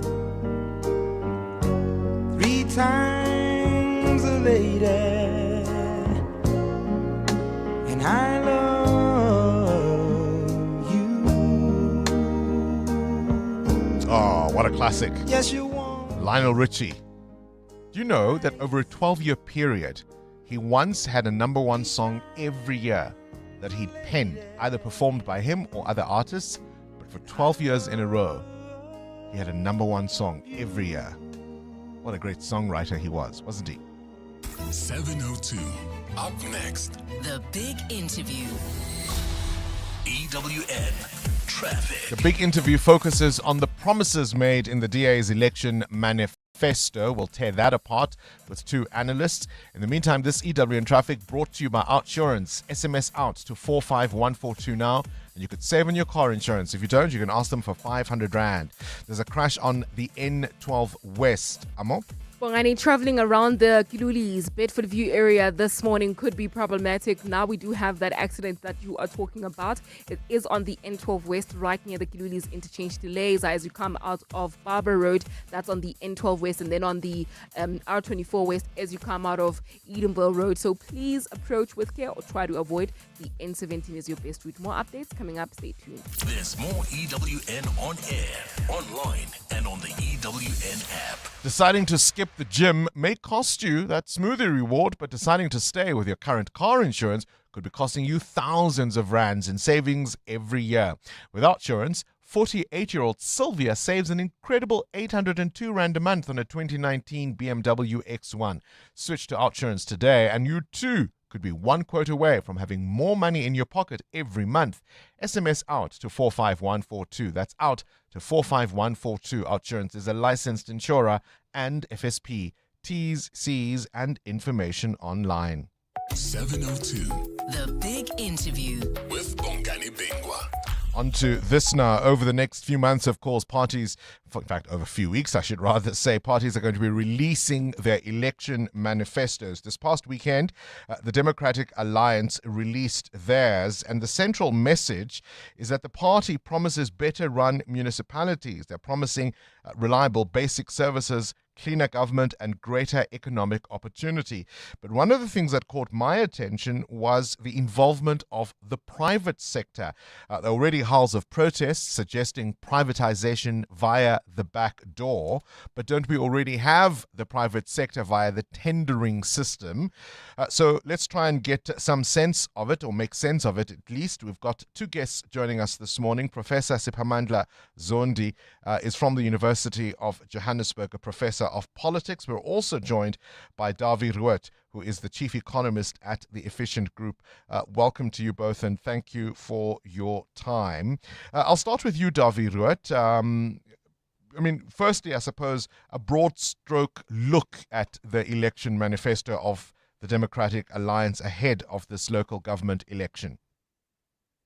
Yeah, Bongani, good morning to you. Good morning to Professor. Well, nothing really surprising in the manifesto. There's one thing that stood out for me, and that's the ring fencing of the revenue of the local authorities. That is important. And there's one big gap in the manifesto of the DA, and that is they do not address one major issue that's an issue with most local authorities, and this is the amount of money that we spent on the wages of the workers at the local authorities. But for the rest, it's pretty much the same as usual. They're going to do all sort of good things. things. You mentioned privatization. That is, in fact, happening all over the place. In fact, it is happening at places like, for example, Transnet is a very good example. And in a way, it's happening at Eskom as well. So that is also nothing really new. But for the rest, it's business as usual. They promise to be good government. They promise to get rid of corruption. They promise to be transparent and that sort of stuff. But the two important things, the ring fencing of revenue, and then, of course, the big omission, and that is that they do not address the major issue, and that's the huge wage bill. Well, we'll talk about that particularly as it pertains to Johannesburg. But Professor Zondi, the DA, says that they'll use private sector involvement in terms of public-private partnerships to try and solve municipality capacity constraints. Is that a good idea, or will there be eyebrows raised, particularly, of course, by unions and others? Yes, good morning and good morning to Davi. It is already happening, as Davi indicated. The bulk of municipal services is actually delivered through the private sector. It's private companies that are contracted to fix roads, to fix lights, to fix water issues, and so on and so on. But I think they needed to talk it up to project themselves as private sector friendly, as if something different from what is being done. And I think the problem really, Bongani, is that in local government, the range of issues we can talk about is very limited. You have to talk about services, doing them better, and governing better. Beyond that, there's very big innovation we can bring into this. So parties have just have to twist the weights and talk up one element over the other, but the room for maneuver is small. And because the issues are simple and straightforward. I mean, you can call it involving the private sector, you can call it the tender system, if you will, but as you both point out, we already have this as the status quo where private sector companies deliver some of these basic services, however we get there. Isn't that part of the central problem, though, in terms of how our municipalities have fared in recent years? The idea, wouldn't it be better to professionalize municipalities who traditionally, in fact, used to provide these services in-house, Prof? Yes, it would have been. It would be. It's been part of the problem. There's an assumption that private sector is cleaner, it's not corrupt, and it's more efficient, and stuff like that. It's not always the case. A lot of unfinished projects, with a lot of huge unfinished projects across municipalities across the country. A lot of work that is done shoddy, a lot of work that is fixed and stuff, but it's all done by the private sector. So the private sector can also mess up like the rest of it. But you need a stronger, more efficient local government to manage this private sector work that is in there. Indeed, you are right. We need a more capable, efficient municipal government. That's what you need.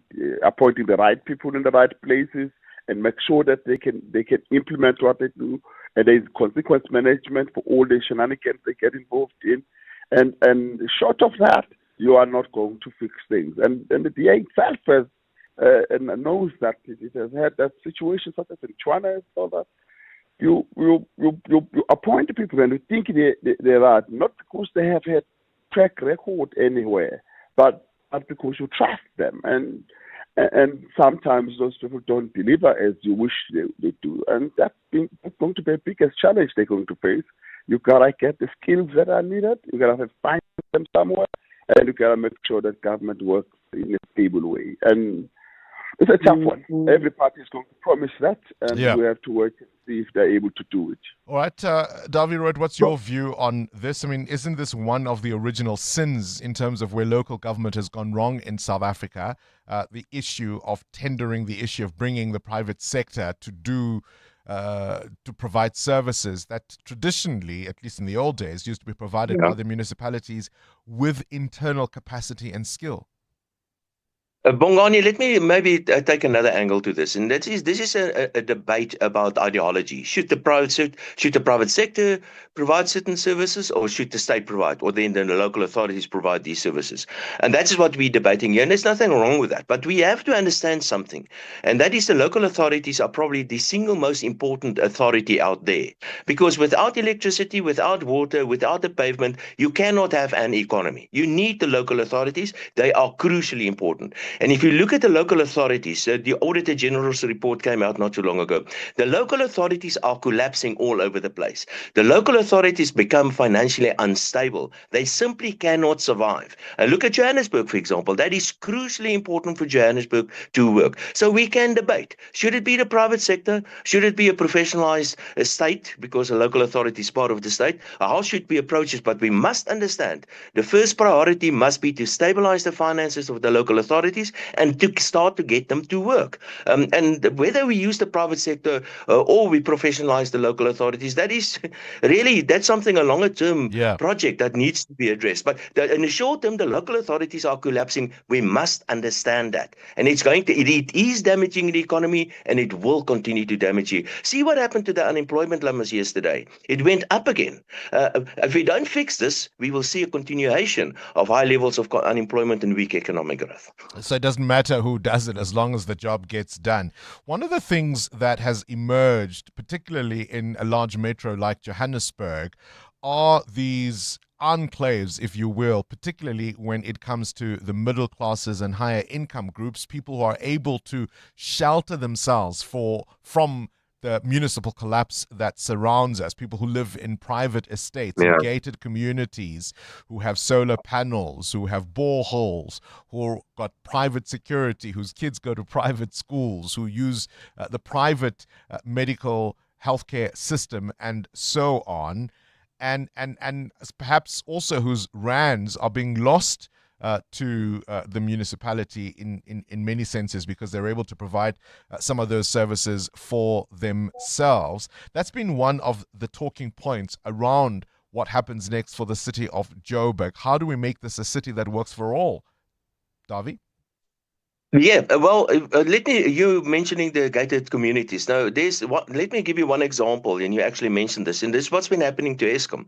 And now, Eskom has been mismanaged. We know this for many, many years. The result of that was that the private sector started buying solar panels, for instance. The local authorities started losing revenue because the private sector generates their own electricity, and even some of the revenue that the local authorities, Johannesburg is a very good example, that the local authorities get from electricity, they simply do not pay that over to Eskom, and in the process, the total outstanding debt of the local authorities to Eskom is currently standing at about approximately 130 billion rand, and that is pulling Eskom down again. So this is a lot of things that is wrong. It's not only the local authorities; it is the fact that Eskom mismanagement of Eskom and all sort of things. So, but you're absolutely right. It is if you don't get the services from the state, like electricity, people will start generating their own electricity. And that's what they're doing.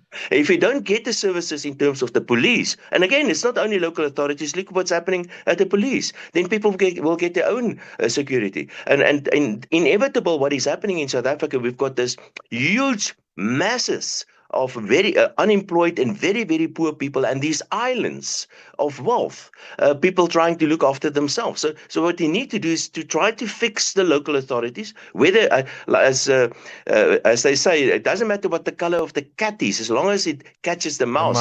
Currently, the local authorities are not doing a very good job in catching mice. Prof. Zondi, maybe you have the last word on this. I spoke to the Eskom chair on the show yesterday, and one of the unresolved problems has been municipal debt. And there doesn't seem to be political will even at this stage, and I would imagine particularly in a local government election year, to deal with that issue. What happens with that going forward, regardless of who gets the mayoral chains? Under the National Development Plan, the state has a responsibility to make sure that it fixes its own problems. You're not going to get around this. No privatization of any form is going to get around the need to fix the problems. Johannesburg has to be run better. It has to get the ducks in the road. It has to get every basics in it. In terms of the Municipal Structures Act, it's really basic stuff. It's about implementing the law, and whoever does not implement the law must face the consequence. Because if we don't, these things accumulate. And at that time, now we have to have some rescue plan and stuff like that, because political parties let their members run the show, run things down, and they don't face the consequence. We need consequence management, stronger action and all that. COGTA has to have biting teeth now, because it is coordinating all the municipalities and how it has to act in it or face the consequence itself. It seems, Prof. Sorry to interrupt you there. It seems that I think one of you is getting an inbound call, but I think we've got the gist of what you have to say there. Appreciate you both. Professor Siphamandla Zondi is a professor of politics at the University of Johannesburg, alongside, of course, Davi Ruot there, who is the chief economist at the Efficient Group. EWN Business. And to contextualize that conversation, a big number came out yesterday. Unemployment rising to 33.6% as more job seekers enter the market. But of real concern, Muteo Haripe, is going to be the number of unemployed young people on this International Youth Day, Nohal. And that's growing. Bongani, South Africa's unemployment rate climbing to above 33%, with 345,000 more people unemployed in the second quarter of the year. According to data released by Stats SA, the number of jobless individuals reached 8.5 million as employment declined and more people entered the labor force. Employment also fell by 16,000 between April and June. The expanded unemployment figure is at 43.8%. This is including discouraged work seekers. But beyond the headline number, there is growing concern about the direction of the labor market. South Africa's official youth unemployment rate for those aged between 15 and 34 are rising to 47.4%, so closer to that 50% mark in the second quarter of 2026. The SSA says it's starting to see a pattern of quarter-on-quarter job losses, something previously seen during periods of severe Rand 67 against the euro, 21 Rand 86 cents against the British pound. Price of gold is above 0.5% at $4,400 an ounce, while platinum is also stronger at $1,752. Brent crude at $89.62 a barrel. More business after 8. Time for Eyewitness News, brought to you by Khalix. Khalix, for the businessman who knows what he wants. Sfiso Zulu, take out your long johns and your earmuffs. Brr, brr, brr. Yeah, Bongani, good morning. The Weather Service has warned that the cold snap is expected to persist in some parts of the country today. While snowfall will start waning, strong winds and rain can be expected for most provinces. Forecaster Litlokhonolo Tobela. It will be very cold for the next coming 2 days for the central and the eastern parts of the country. This will include the Eastern Cape, KwaZulu-Natal, the Free State, all the way into Mpumalanga as well as into Gauteng. Some severe thunderstorms still expected over Mpumalanga as well as the eastern parts of Limpopo into the Lowveld. Trade Union Federation COSATU says the latest unemployment numbers indicate a ticking time bomb and a national emergency. South Africa's official unemployment rate increased to 33.6% in the second quarter of the year. COSATU's Matthew Parks has called for bold and decisive steps to tackle the unemployment crisis. The extent of this crisis requires a bold and aggressive stimulus package to kickstart the economy, rebuild public and municipal services, make capital affordable and accessible for SMEs and industrial sectors, and extend relief for the unemployed by expanding public employment programs. International Relations Minister Ronald Lamola says the biggest push to revive apartheid-era prosecutions was during his tenure as Justice Minister. Lamola appeared at the TRC cases inquiry yesterday. He said he did not understand why his predecessors failed to make similar headway, insisting he faced no political interference in supporting stalled prosecutions. Lamola, who served as Justice Minister from 2019 to 2024, has also defended his decision not to establish a commission of inquiry. I didn't understand why these matters had to wait for me. So, and also the fact that the fiscal position of the country was in a more better position. Even the crime level, the priority issues that the criminal justice system had to deal with had not yet evolved to a complex situation where we were now.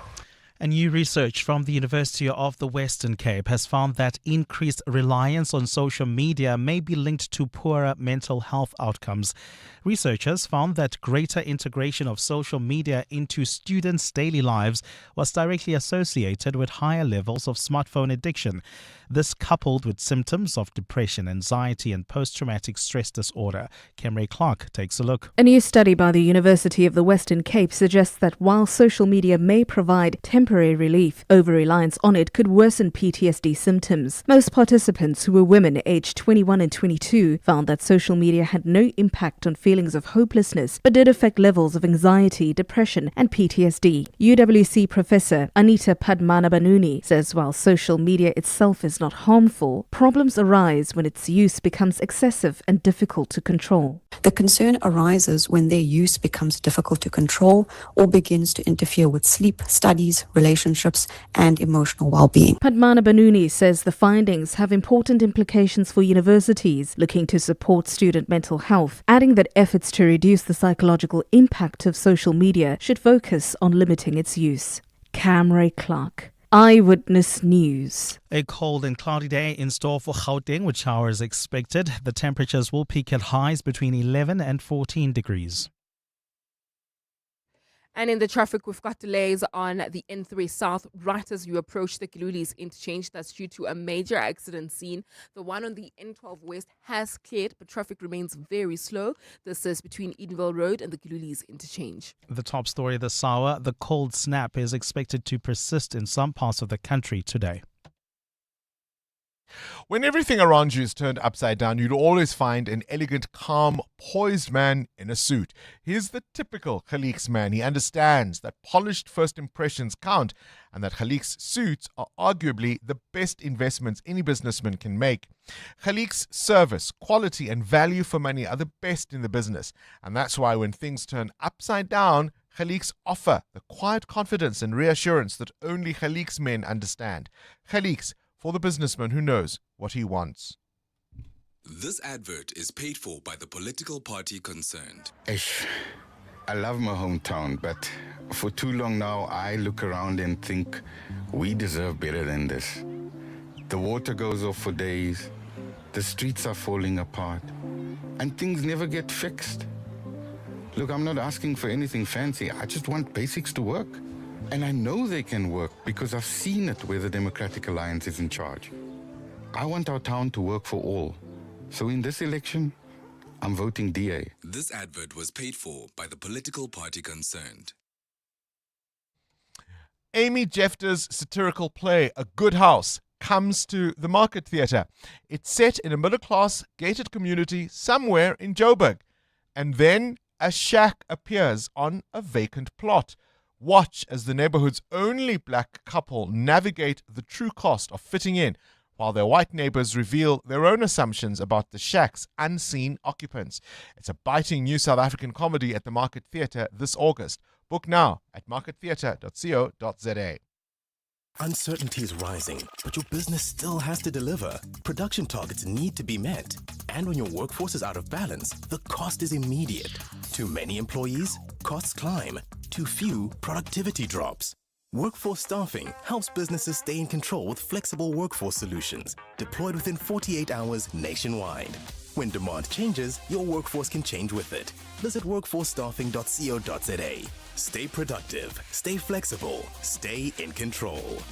702 Breakfast with Bongani Bingwa is brought to you by BCX. Built on trusted telecom business connectivity. Powered by cloud, strengthened by security, enabled by AI. Morning, Bongani. My comment would be around, all of these parties, DA, EFF. Is it possible to maybe have a conversation about where they have done well, where they have failed, because some of them have had experience in managing local municipalities. How are those municipalities doing? So we can look at the track record and be able to see, have they been managing well, and have they been, fulfilling their promises already in the municipalities that they have been functioning in. And we take it from there, because as voters, we would want to know, if I've managed one like that, is it going to be better the next time, or is it going to be worse? Thank you. Hello, Bongani. Good morning. My name is Stefano. I don't think the problem is the private sector. I mean, here we need to look at the problem as it is. I mean, when you involve the private sector and you involve a company that is not able to do a job, a company that maybe has been built just to take the job and steal the money because it's connected with corruption official. I mean, so you can say that the private sector is not performing. Another way is that if you don't pay the private sector, if you don't pay the company, like it happened a lot of time, even in that case, you cannot say that it is not working. I mean, this is still fault that come from the public sector. Amani Mbongane, I agree with Prof. There is no consequence management at local authorities, whether it's for the contractors that are milking the municipalities and there's no service delivered, or the actual professionals themselves who are getting salaries and car allowances and not doing any job. There is no consequence management. People just wake up to get salaries and that's it. And until that changes, there will be no change at local authorities. That's the unfortunate part. Thank you. I think that voice note, the last one, presents the real conundrum, isn't it, right? We had traditionally municipalities delivering services for local government. The people who laid the roads, who put in the pipes, all of those people worked for municipalities. Those skills from the engineers, from the technical people, right down to the laborers, all of those skills were housed within the municipalities. But how often did you watch officials get paid to do nothing because their jobs were secured for as long as they wanted them? Then we thought, oh, okay, part of transforming our economy is let's get the private sector involved. Let's get people who have those skills, run their own businesses, and contract to the municipality, because then you'd have contracts, you'd have deadlines, you'd be able to measure whether or not people were able to do the job. And we know what can of worms the tendering system has opened up. At the same time, we're talking about 47% of young people aged 15 to 34 not having jobs, right? I don't have the official figure. This is my guess. I would say of that 47%, it is likely that the number is close to maybe 35, 40% of young people who've never had a job. Just think about that. They've never had a job. Now imagine if those people could be meter readers, right? For electricity, for water. Imagine if those people could be roped in to fix the potholes. Imagine if those people could be roped in, maybe even just to watch the infrastructure, to make sure that nobody steals the cables, to make sure nobody vandalizes the traffic lights, or whatever it may be. I'm not quite sure what the solution is, but surely we've got to think beyond our stomachs now and make sure that this country works. 702. What's the question? What's the question is brought to you by Outsurance. A chance for you to win up to 3,000 Rand in cash. First, 1,000 Rand for the answer, and then a little later, 2,000 Rand if you can give us the question.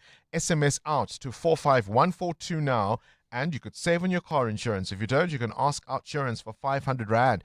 Today's answer comes from Robinson. Robinson, please give us today's answer. Good morning, Bongani. Today's answer is France. Today's answer is? France. France. Yes. Today's answer is France. Are you sure, Robinson? France. Yes. All right, Robinson, I tell you what, let me put you back to the producers because I'm not sure we're on the same wavelength there. Just to explain the mechanics, people phone in, right? They don't come directly to me. That's how I know who's on the line. They speak to the producers. They tell the producers what it is they want to say. The producers then type it on a screen for me to be able to see what it is they want to say. And so sometimes what people will do is they'll phone in, tell the producer one thing, and then come on air and tell me something entirely different. So that's where the confusion came in with Robinson. Do we have anybody else on the line? Looking at the producers now, going once, going twice. Yes, we do. We do have somebody else on the line. Do we not? Robinson seems to have disappeared. Should we go to sports? Let's go to sports. We'll come back. EWN Sport. Because we do have Cindy in the studio. If you ever wondered if radio was live or pre-recorded, this morning's show. It is. Yes, fantastic. And this is why we do radio, Bongani. It is. And this It is is why for these moments. we're probably sharper than a lot of our friends that are our age. And speaking of sharp, but maybe not feeling so sharp is Mamelodi Sundowns. I think their fans will be worried. They had to fight to the final whistle to beat TS Galaxy 3-2 last night in their opening match of the league. A cold and wet Loftus it was. The sides were level going into half-time, and then they were trailing by a goal, Sundowns, until the 88th minute when Spelele Mkhalise scored twice within 5 minutes.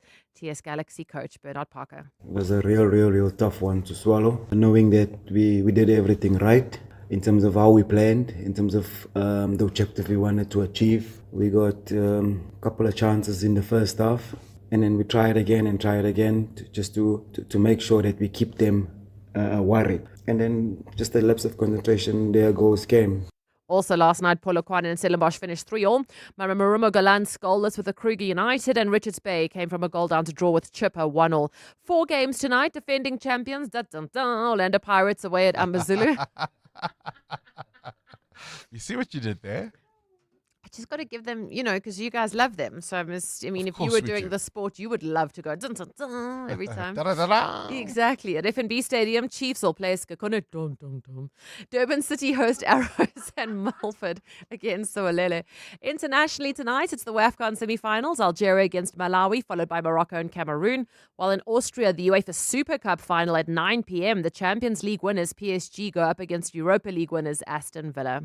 The All Blacks ran in 8 tries last night in a 54-0 hammering of the Sharks in a very wet and cold Durban. There's concern for Damien McKenzie, who sprained his ankle and will be rested until the test matches. Here's Coach Dave Rennie. So he just twisted his ankle when he came down on that high ball in the first minute.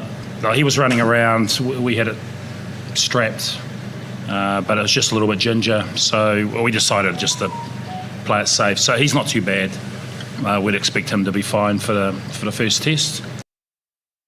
A highlight before the match, before the start, was All Black legend Mananu, who recently joined the Sharks in a player mentor role, stepped up and on his own in a Sharks jersey did his own haka facing the All Blacks. Here he is speaking to Sky Sport afterwards. I got here last Monday. They just needed help. They needed someone on the bench, so thought it would have been rude to say no. So I thought I'll just put the boots on and try help the team, really. So luckily I got 20 minutes. Tried my best, but it was great to see the boys play against them for the first time. It was such a privilege and an honour, and to do the haka as well, to show my respect on behalf of my family to the boys and to the team I love and I will always love. The All Blacks next play the Bulls on Saturday. Cindy Paluta, Eyewitness News Sport. 7:02. What's the question? All right, let's try it one more time. What's the question? Brought to you by Outsurance. A chance for you to win up to 3,000 Rand in cash. First, 1,000 Rand for the answer, then 2,000 Rand if you can give us the question. Let's try now. Asive. Asive, please give us today's answer. Good morning, Prabongs. Today's answer is Lionel Richie. All right, we can take that one. Lionel Richie is the answer Asive has given us. You walk away with 1,000 Rand, mate, all thanks to Outsurance and 702. So there you go. If Asive says the answer is Lionel Richie, what's the question? Call us if you know on 011 883 0702. EWN Traffic. Let's catch up with the roads now, 11 to 8. Amo, what are you seeing? Well, Bongani, we've got heavy delays on the M1 North. This is between the Boysons Road exit and Car Street. Then speaking of the Car Street exit, right near this road on Smith Street, we've got an accident. It happened near the M1 bridge. It is causing heavy traffic volumes coming out of Solomon Street. And then if you are traveling on the M1 North towards Sandton, expect heavier delays when you approach Grayston Drive. That's due to an accident along Grayston Drive, which happened near Catherine Street. And then in Hyde Park, Park, we've got another accident scene. This one is along Jan Smuts Avenue. It happened near Bumpers Road. It's causing about a 20-minute hold up there. There's also queuing traffic reported on the N1 South leaving Midrand. This is right near the Baklu interchange. Roadworks are taking place along this route. Please be on the lookout. More updates coming up. Stay tuned. There's more EWN on air, online, and on the EWN app. That's Sia, before he got naked. Sia had a bumper bash and had to reattach his fender using duct tape and a prayer. So Sia got naked. He got comprehensive car insurance in seconds and can now submit claims instantly on the Naked app. No more arts and crafts for you, Sia. Cover your car and home now at naked.insure and see how easy insurance can be when you get naked. Naked Financial Technology is an authorized FSP. Get naked. Nothing's more rewarding than elevating in life, like going from being a passenger princess to leading the convoy. Enjoy your glow up in the Haval Jolion Pro with a slick design, a panoramic sunroof, and a 1.5 turbo engine from only $4,099 per month. Visit gwm.co.za for T's and C's and to book a test drive. GWM, go with more. Brought to you by GWM Finance, a division of Westbank, an authorized financial services and registered credit provider. Hey guys, this is Robert Marawa, Hollywood Bet's brand ambassador. Playing responsibly is part of the winning strategy. Make smart choices and continue to score. If you or someone that you know needs help, call the South African Responsible Gambling Toll-Free Counseling Line on 0800 006 008 or WhatsApp help to 076 675 0710. Hollywood Sportsbook is a licensed betting operator. Hollywood Bet supports responsible gambling. No persons under the age of 18 years are permitted to gamble. Winners know when to stop. 702.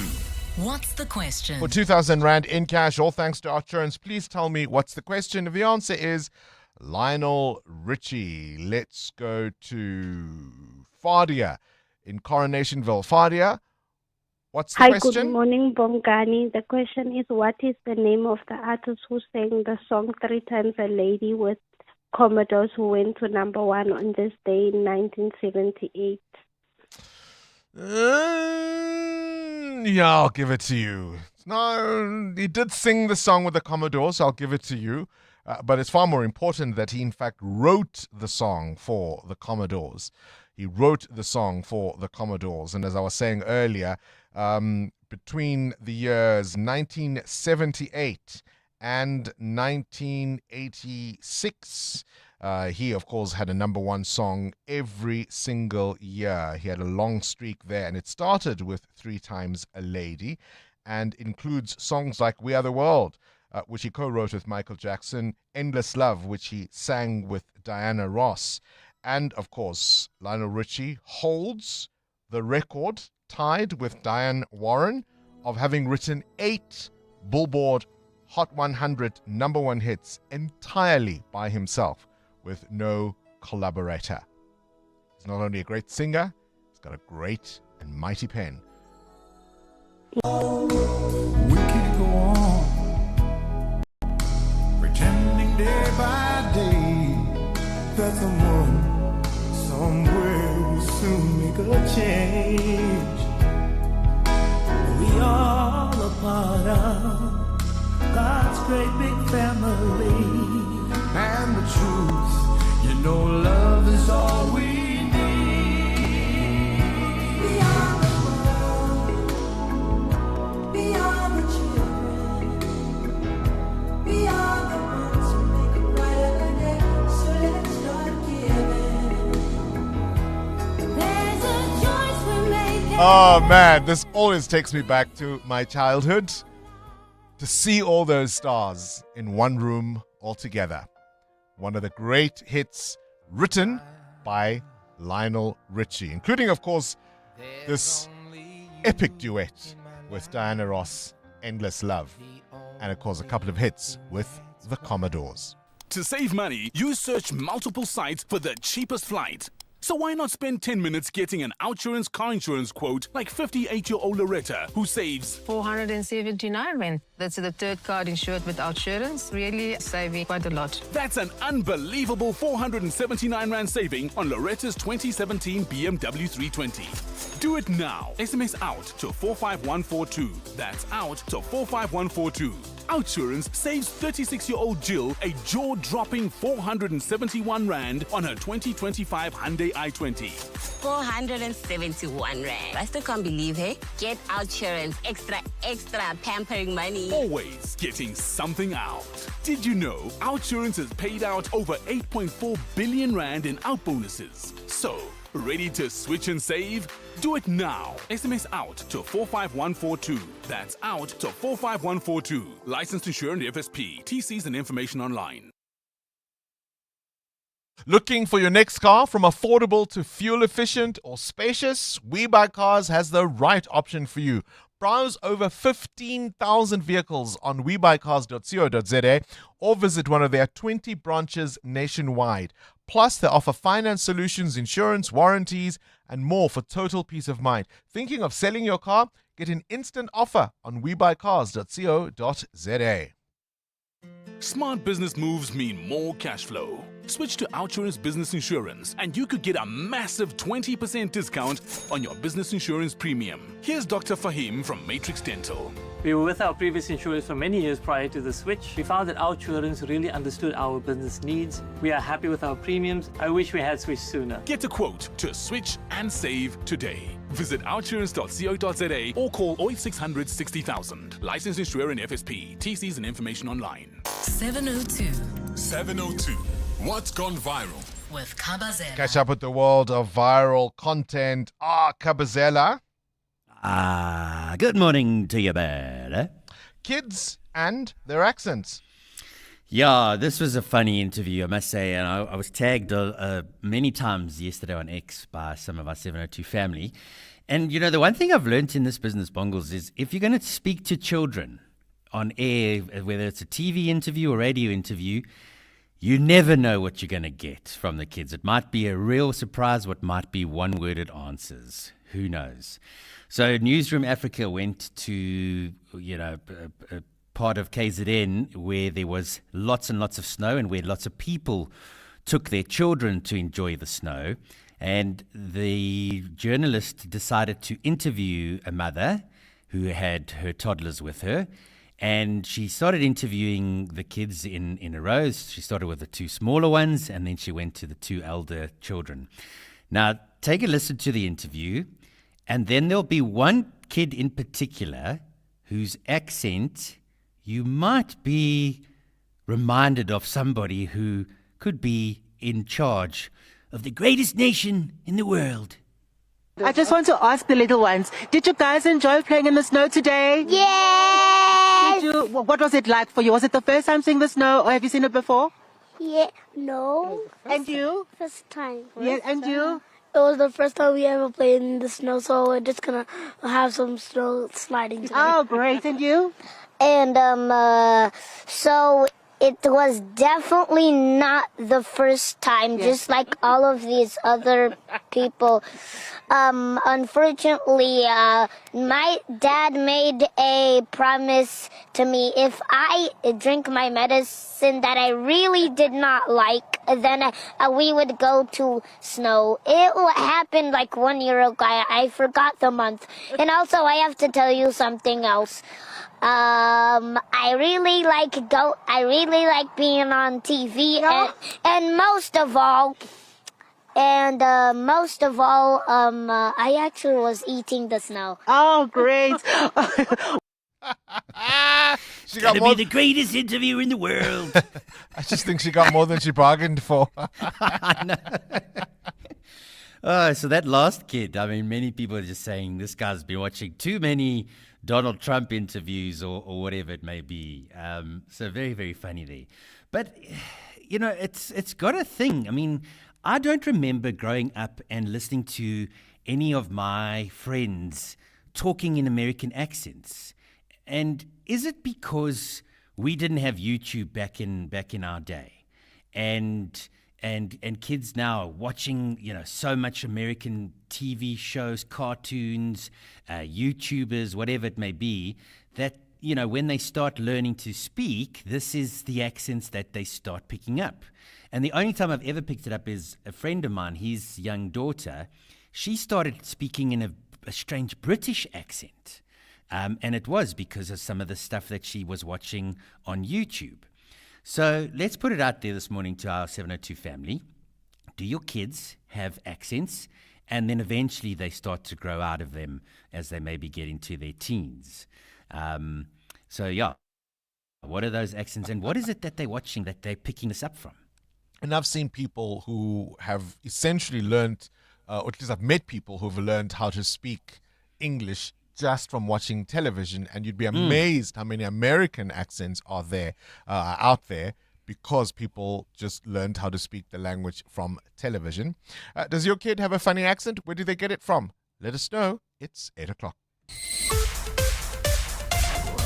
This is EWN. The suspects in the police Reicha Park shooting will appear in court, and a capsized ferry in Zimbabwe has left at least 15 people dead. Good morning, I'm Sfiso Zulu. An alleged gangster arrested in connection with the murder of 2 police officers in Reicha Park is expected to appear in the Boksburg Magistrates Court this morning. The 23-year-old was handcuffed after 2 R5 rifles belonging to the officers were found at an informal settlement earlier this week. The cops were shot last weekend while responding to gunfire in the area. 2 women were also killed, but Hawks spokesperson Katleho Mogale says the suspect has not yet been linked to their murders. Investigations are ongoing, with police continuing to pursue all those involved. Further arrests have not been ruled out. The DPCI remain committed to dismantling criminal networks, removing illegal firearms from communities, and ensuring that perpetrators of violence against police officers and civilians are brought to justice. The Matlawa Commission will shift focus this morning as it starts to hear evidence about police officers who are allegedly parts of hit squads operating in KwaZulu-Natal. The Commission says they allegedly targeted suspects in cash and transit robberies, as well as taxi operators and drug syndicates. The killings are said to have been conducted under the guise of a task team. Staying with the Commission, National Coloured Congress leader Fadil Adams has some explaining to do after Parliament revealed that some of the things he said at the Matlawa Commission were not true. Adams' testimony has been postponed to next Wednesday after he submitted his statement the night before his appearance. He says he couldn't access emails because his laptop has been faulty for about 18 months, but Parliament says this is not true. Alfara Mushwana has more. Parliament spokesperson Moloto Muthapo says Fadil Adams has created the impression that Parliament has failed to provide him with the tools he needs to do his work. The records do not show a persistent problem with his laptop, repeated hardware failures or freezing, or the device being repeatedly booked in for repairs. He says Adams's claim that he had no gadget to access information is not entirely true. Parliament provides members with a laptop, tablet and smartphone to support access to parliamentary systems and information. Just yesterday, Justice Mbuyiseli Madlanga told Adams to take the commission seriously. You should not treat this commission the way you have thus far, because every and anything you've said thus far is just totally unbelievable. I do not believe it. Adams will return to the commission next Wednesday. Alfa Ramshwana, Eyewitness News. Following the mass deportations of undocumented foreign nationals over the last 2 months, the Border Management Authority says it now faces the challenges of preventing their return along the borderline. During this time, the BMA has intercepted more than 4,000 people who have tried to enter the country from borders with Zimbabwe, Lesotho and Mozambique. BMA Commissioner Michael Masiapato updated Parliament's Home Affairs Committee yesterday. Lindsay Dentlinker has more. Following the exit of around 90,000 undocumented foreign nationals over the last 3 months, the BMA says it's now securing other vulnerable borderlines like in the Northern Cape. But the BMA's Michael Masiapato says despite the recent mass repatriations, it's not deterred foreign nationals from trying to re-enter the country between the 1st of April and the 31st of July. We've been able to intercept over 4,000 229 individuals that did not have documents that were once again attempting to enter the country illegally. Masia Pato says the BMA is now enforcing stricter entry measures, including that those travelling on visitors' visas provide a residential address and proof of funds for their stay. And that is why there's over 12,000 plus individuals that has been refused entry just in a 3-month period. He says more than 5,000 individuals who have overstayed their visas have been declared undesirable. Lindsay Dentlinger, Eyewitness News, Parliament. And at least 15 people have died and 27 are missing after an overloaded ferry capsized on Zimbabwe's Lake Kariba. Authorities say 77 passengers have been rescued. The boat, which overturned yesterday after hitting strong waves, was carrying more than 110 people. Rescue workers are still searching for some of the passengers. Gold is trading at $4,385.43 an ounce. The rand is at 16.19 to the dollar, 21.86 to the pound, 18.67 to the euro. Brent crude oil is at $89.57 a barrel. And in the traffic, we've got an accident in 4 ways along Winnie Mandela Drive. It happened right near Leslie Avenue. It's causing delays coming out of Witkoppen Road. And there's also queuing traffic reported on Witkoppen Road coming out of Malibongwe Drive, as well as on Malibongwe Drive in the Kayasand area towards Witkoppen Road. And in your sports, Belele Mkolise scores twice in the dying minutes as Mamelodi Sundowns opened their league campaign with a 3-2 win over Galaxy. Tonight, Pirates away at AmaZulu. Chiefs are hosting Sekhukhune. And the All Blacks thrashed the Sharks 54-0 and now worry about Damian McKenzie's sprained ankle. A cold and cloudy day in store for Gauteng with showers expected. The temperatures will peak at highs between 11 and 14 degrees. The top story in EWN this hour: an alleged gangster arrested in connection with the murder of 2 police officers in Rega Park is expected to appear in the Boksburg Magistrates Court this morning. EWN, in touch, in tune and independent. For the latest, visit ewn.co.za or download the EWN app. This is 702 Breakfast with Bongani Bingwa, brought to you by BCX. Built on trusted connectivity, powered by cloud, strengthened by security, enabled by AI. This is Breakfast with Bongani Bingwa on 702. Let's walk the talk.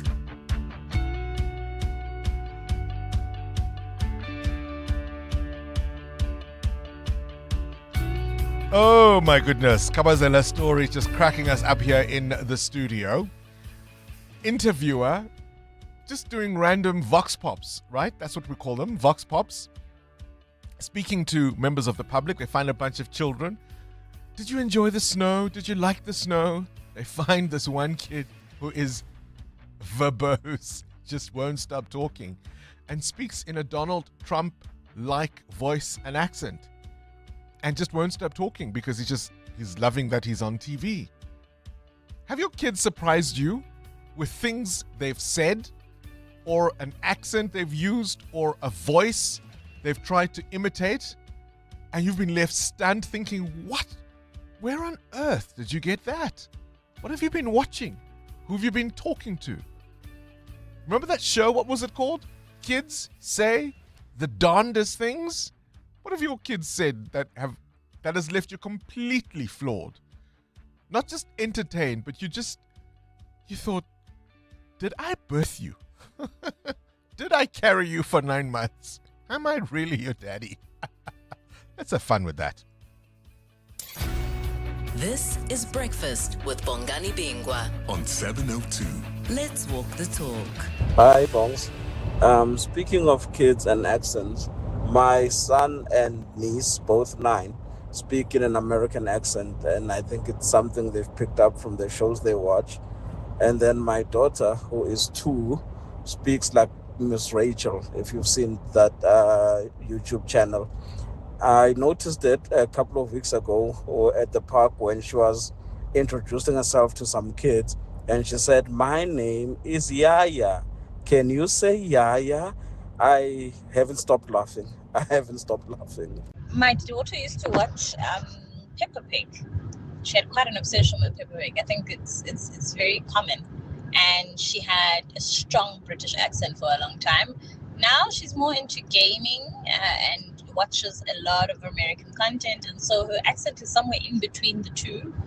And she's been exposed to the world. We've traveled, we've lived abroad. People always assume it's because of that, but I'm pretty convinced it's from all the stuff she consumes. Good morning, everyone. Dambise here. Hi, Bongani and Kabazela. For my children, it's not the accent, but it's the currency. When they started speaking because of the cartoons, they were speaking in dollars. Even my 6-year-old sometimes, he says, Mommy, I need to buy something. Maybe you can give me $3. And then I said to him, dollars? And then he says, oh, oops, I forgot. 2 rand. How from Rhodopoint. Hey, Bongs. Hey, Kabzela. Definitely the kids' accent and their mannerisms to a certain extent gets influenced by what they watched. My daughters, who are now 14 and 13, when they were younger, they used to love the cartoon Peppa Pig. And we all had English accent at home because of that. So it was quite fascinating. And they were as young as 5 and 4 at the time. Love the show. Peppa Pig is the most popular accent. Yeah. Kids say the darndest things. No, for kids, I think that's what she means. Yeah. Peppa Pig is the one that, she seems to come across. I remember knowing somebody who comes from a rural area. Mm-hmm. But if you met him and spoke to him, you would think he went to one of the fancy schools because of the accent. Yeah. Perhaps you could argue slightly socially awkward person. So he spent a lot of time growing up watching television because he wasn't really very sociable. And so he picked up a whole bunch of things from cultural references to the way that he speaks purely from watching television. And that's where his accent comes from. For you, have your kids said something that left you completely stunned? So for me, my kids, they have this habit of playing games that actually happened in real life. So if we are moving, they'll pretend like they are moving, moving house. Or if we were maybe, going to a certain place, they'll pretend like, and that's their play game. So this time they were playing as if they were transport drivers. So in a place where we used to live, they used to use transport drivers. It was Auntie Dawn and Uncle Wayne. And so my son would be Uncle Wayne and she would be Auntie Dawn. And Auntie Dawn was the boss of this transport service. And so she would constantly call Uncle Wayne. And you would hear my daughter speak in this colored accent and say, no man, Uncle Wayne, where are you, Uncle Wayne? You're going to make me and it would be so heavy. And I'd be like, oh my goodness, you spend a lot of time with your Auntie Dawn. Yeah, with Auntie Dawn. Mateo? We have the current issue that we have now is not an issue, but a phase that we're going through with Lurumo. He's speaking. Maybe an issue for me, Yeah, He's speaking Sesotho in like an English accent. How does that work? Like, ke kopa metsi is kopa metsi, like it's just like I'm not. Yeah, it's an issue. It's an issue, You're having an issue. But the younger sister, for some reason, speaks Sesotho like a Mosotho, and now he's like, I'm like, you see, He'll adjust. I know, I'm not rushing him, but I'm just like, it's the funniest thing right now. Key issue. Unali issue. Key issue right now. Unali issue. My son used to impersonate Mr. Bean. Mr. Bean. You remember the time he was in the toilet and he wetted himself accidentally by water as he was opening the tap, and it went to his trousers. My son was in church in Sunday school. They were standing, all the kids were standing in front. And my son did exactly what Mr. Bean was doing. Put his hands in the pocket. And everybody was just watching. Simon in Dorenkop. My daughter watches a lot of Peppa Pig, a lot of Bluey, and a lot of America's Got Talent shows. And so she speaks in like British. She likes to use the British accent, and she'll be like, absolutely, and it's so funny. It's the funniest thing ever. And I was so shocked when I heard her start with that. Could say all the magical things that comes from their hearts. Could say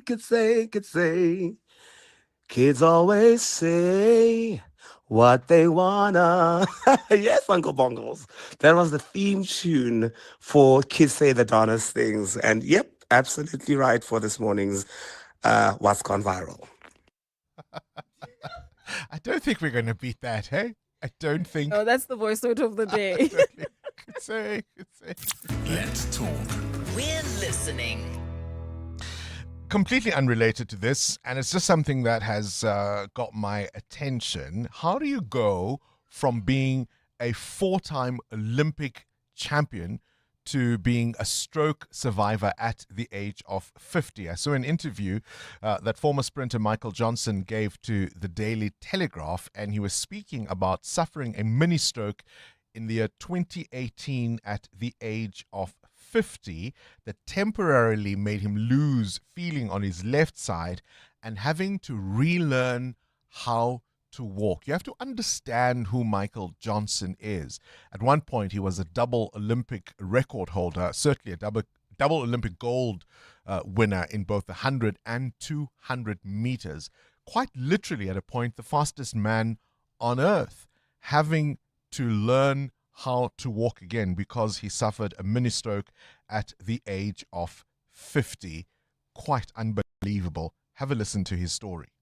Healthy most of my life, and then all of a sudden I find myself at 50 years old suffering a stroke, recovering from that stroke, getting myself back to a point where I could walk again, getting myself back to a point where I could enjoy life the way that I did prior to the stroke. That required the best of me. Just like it required the best of me to go into Atlanta in 1996 and achieve Olympic history and complete that double. So he had just been doing a workout like a 50-year-old former Olympic athlete would do in his home in Malibu in California. And he said he suddenly felt a loss of mobility and a tingling and a numbness on the left side of his body.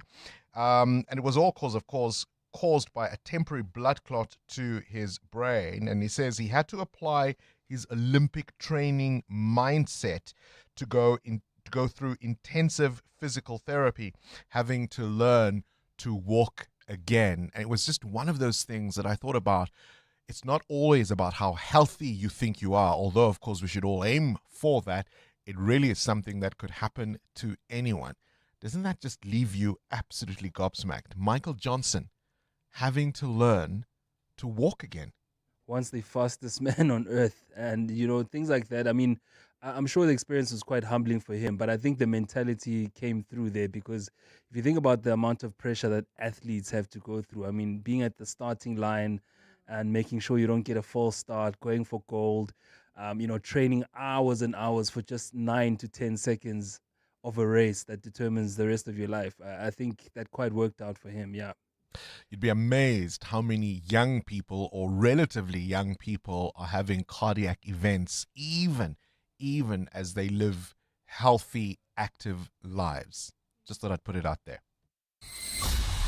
EWN Traffic. 18 after 8, the CWN Traffic brought to you by Outsurance. SMS out to 45142 now, and you could save on your car insurance. If you don't, you can ask them for 500 Rand. Delays on the M1 South. Amu? Yeah, that's correct, Bongani. Peak time delays between the Baku interchange and Marlborough Drive. There's also queuing traffic along the Mark 1 North right at the double-decker section while heading towards the M2 exit along Main Reef Road. Do you expect delays approaching Nasrec Road? That's due to an earlier accident as well. Then in the city of Tshwane, queuing traffic on the N1 North between Rigel Avenue and Atterbury Road.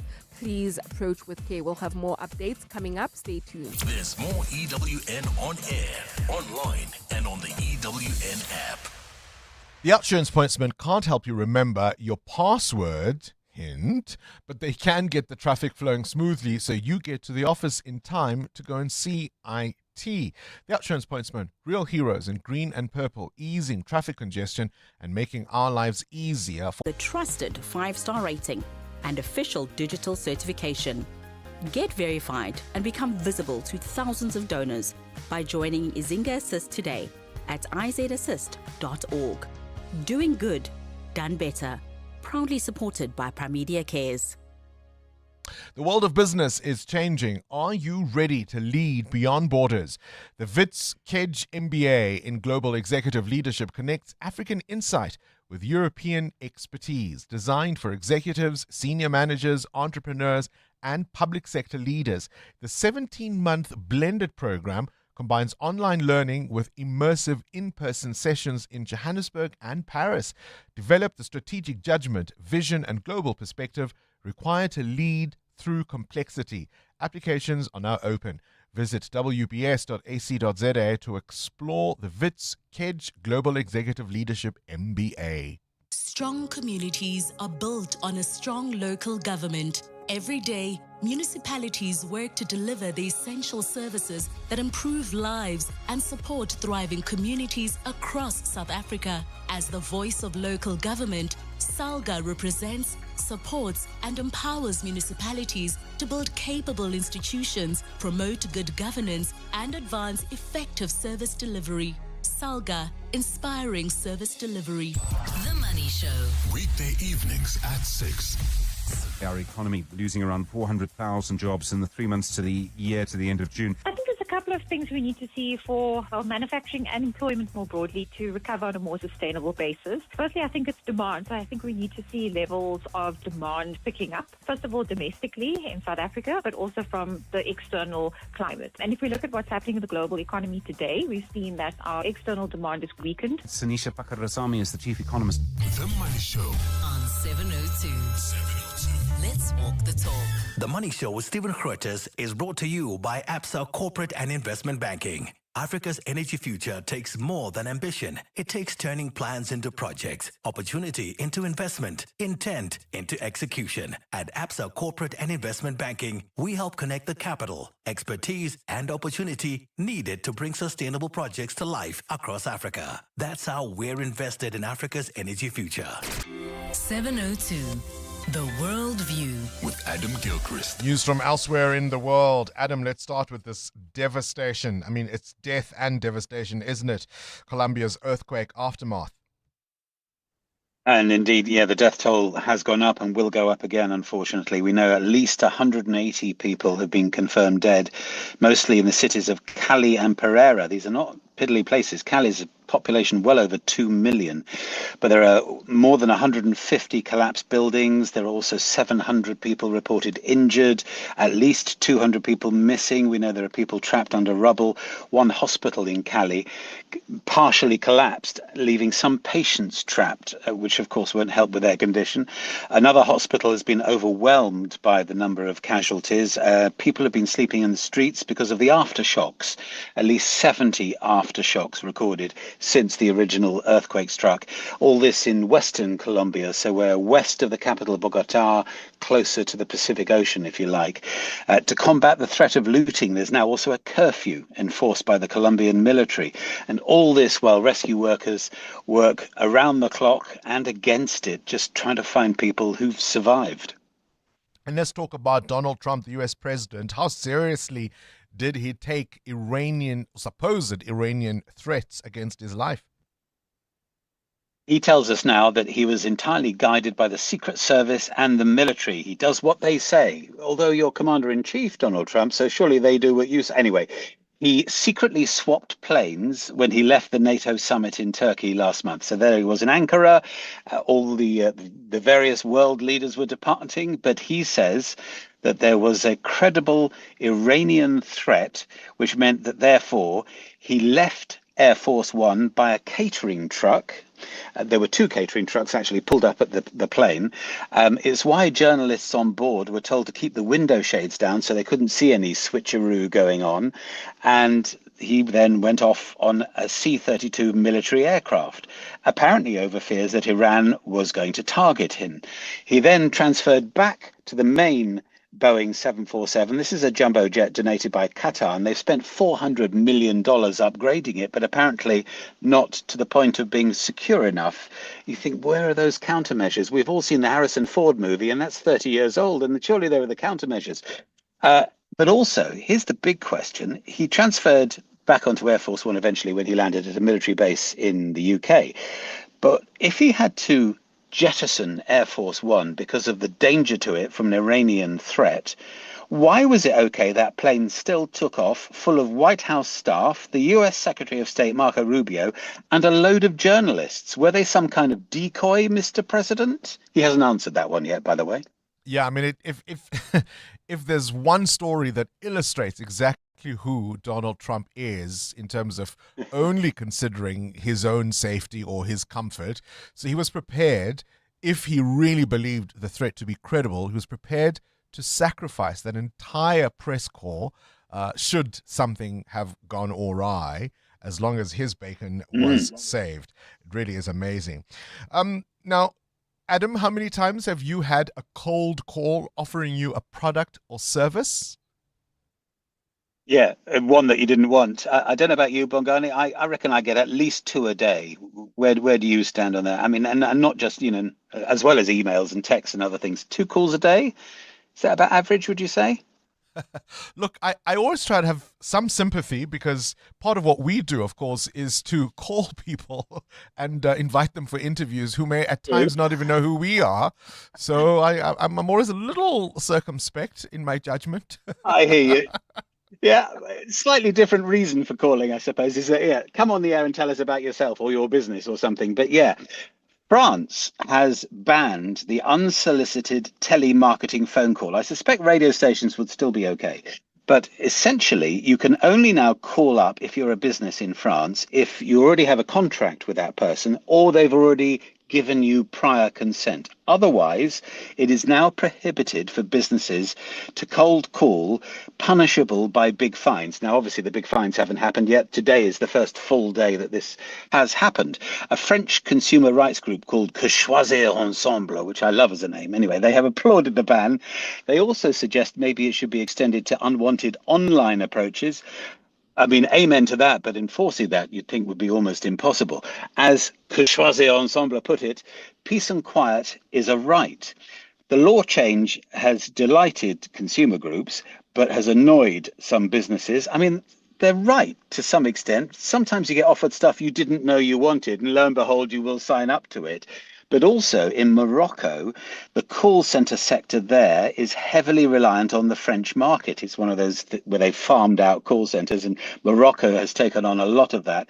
And one Moroccan newspaper estimates 50,000 jobs will be lost as a result of this French ban. So, yeah, for every silver cloud, there's a grey lining. Yeah, indeed. I mean, of course, we also know the South African accent is said to be one of the easiest to understand. So there are quite a few call centers operating here, servicing Asia and indeed the Americas. So that kind of impact is global, I'm afraid.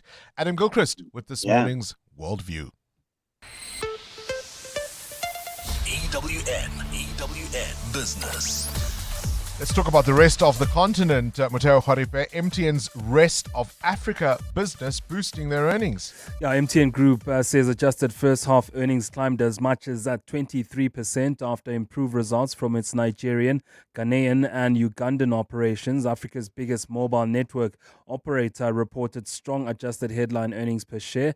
This is for the 6 months ended in June. Net income from its business in Nigeria, its biggest market with about 81 million subscribers, surged 71% in the period, while the profit in Ghana climbed 43%. In Uganda, profit after tax climbed at 38%, the firm said on the 7th of August. MTN shares, though, despite those improving numbers, are down 6% on the JSE. Everywhere you go.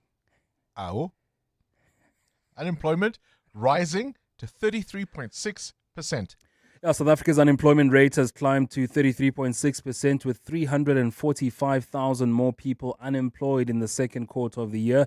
According to data released by Stats SA, the number of jobless individuals reached 8.5 million as employment declined and more people entered the labor force. The expanded unemployment figures at 43.8%. This includes discouraged work seekers, those no longer looking for a job. But beyond the headline number, there is a growing concern about the direction of the labor market. SSA says it's starting to see a pattern of quarter-on-quarter job losses, something only seen during severe economic pressures, including the 2008 financial crisis and the COVID-19 pandemic. Yeah, as I said, I'd love for someone to maybe work out for us, and I don't know how you do that, the number of young people who've never actually had a job. Because I think that would be an even more frightening number, even if it's lower than that 47% almost. Where's the rand? Well, the rand at this hour is still quite good against the dollar. It's 16 rand 19 cents. Still quite solid this morning. 18 rand 67 cents against the euro, and looking quite good against the pound as well, as 21 rand 86 cents. Then the price of gold at $4,385 an ounce, while platinum is also stronger at $1,752. Brent crude at $89.66 a barrel. That's your morning business. There'll be more from Stephen Grotes later this afternoon. Exactly 8:30, time for your latest Eyewitness News. Sifiso Zulu, Thembiso Mdlalose. There's a name you'll be hearing a lot today. That's right, Bongani. It's Judgment Day for the man accused of starting the fire that killed 76 people at the Usindiso building in Johannesburg. The High Court in Johannesburg is expected to deliver its verdict today. Thembiso Mdlalose faces 76 counts of murder and 12 counts of attempted murder over the 2023 fire that ripped through the hijacked 5-story building. In 2024, Mdlalose admitted to starting the blaze on the ground floor while trying to burn the body of a man he claimed to have killed during a robbery. Dimakaso Leshuro has more. The state alleges he assaulted a man known as KB over a drug debt, mistakenly believed he was dead, and then set his body alight after dousing it with petrol. The fire quickly spread through the 5-story hijacked building, killing 76 people and injuring dozens more. Mdlalose twice admitted to starting the fire, but later withdrew those admissions. He claimed he was high on drugs and that a Tanzanian drug kingpin forced him to take the blame. He later told the court he confessed because he was homeless and believed prison would at least provide him with food and shelter. The matter was previously heard at the Palm Ridge Magistrates Court, where the High Court was sitting, before being transferred to Johannesburg. It is now expected to return to Palm Ridge today, where the long-awaited judgment is expected. Dimakato Leshoro, Eyewitness News. Trade Union Federation COSATU says the latest unemployment numbers indicate a ticking time bomb and a national emergency. South Africa's official unemployment rate increased to 33.6% in the second quarter of the year. COSATU's Matthew Parks has called for bold and decisive steps to tackle the unemployment crisis. The extent of this crisis requires a bold and aggressive stimulus package to kickstart the economy, rebuild public and municipal services, make capital affordable and accessible for SMEs and industrial sectors, and extend relief for the unemployed by expanding public employment programs. Meanwhile, agriculture has been thrust to the spotlight in the latest employment figures, with the sector employing about 944,000 people in the second quarter, but that's a decline of 1.6% from the previous quarter. Chief Economist at Agriculture Business Chamber of South Africa, Wandile Sihlobo. What I would say, though, that we worry a bit about is going into next year. Because although now we are sitting with jobs in the second quarter of about 944,000 jobs in the farming sector, I think that for much of the year, they will remain at fairly these robust levels. But going into next year, there are expectations of an El Nino drought, and that may lower the agricultural activity. And International Relations Minister Ronald Lamola says the biggest push to revive apartheid-era prosecutions was during his tenure as Justice Minister. Lamola appeared at the TRC cases inquiry yesterday. He said he did not understand why his predecessors failed to make similar headway, insisting he faced no political interference in supporting stalled prosecutions.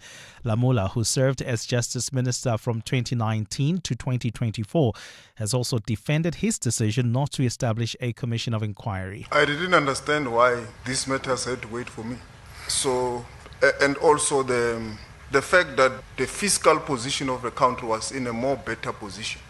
Even the crime level, the priority issues that the criminal justice system had to deal with had not yet evolved to a complex situation where we were now.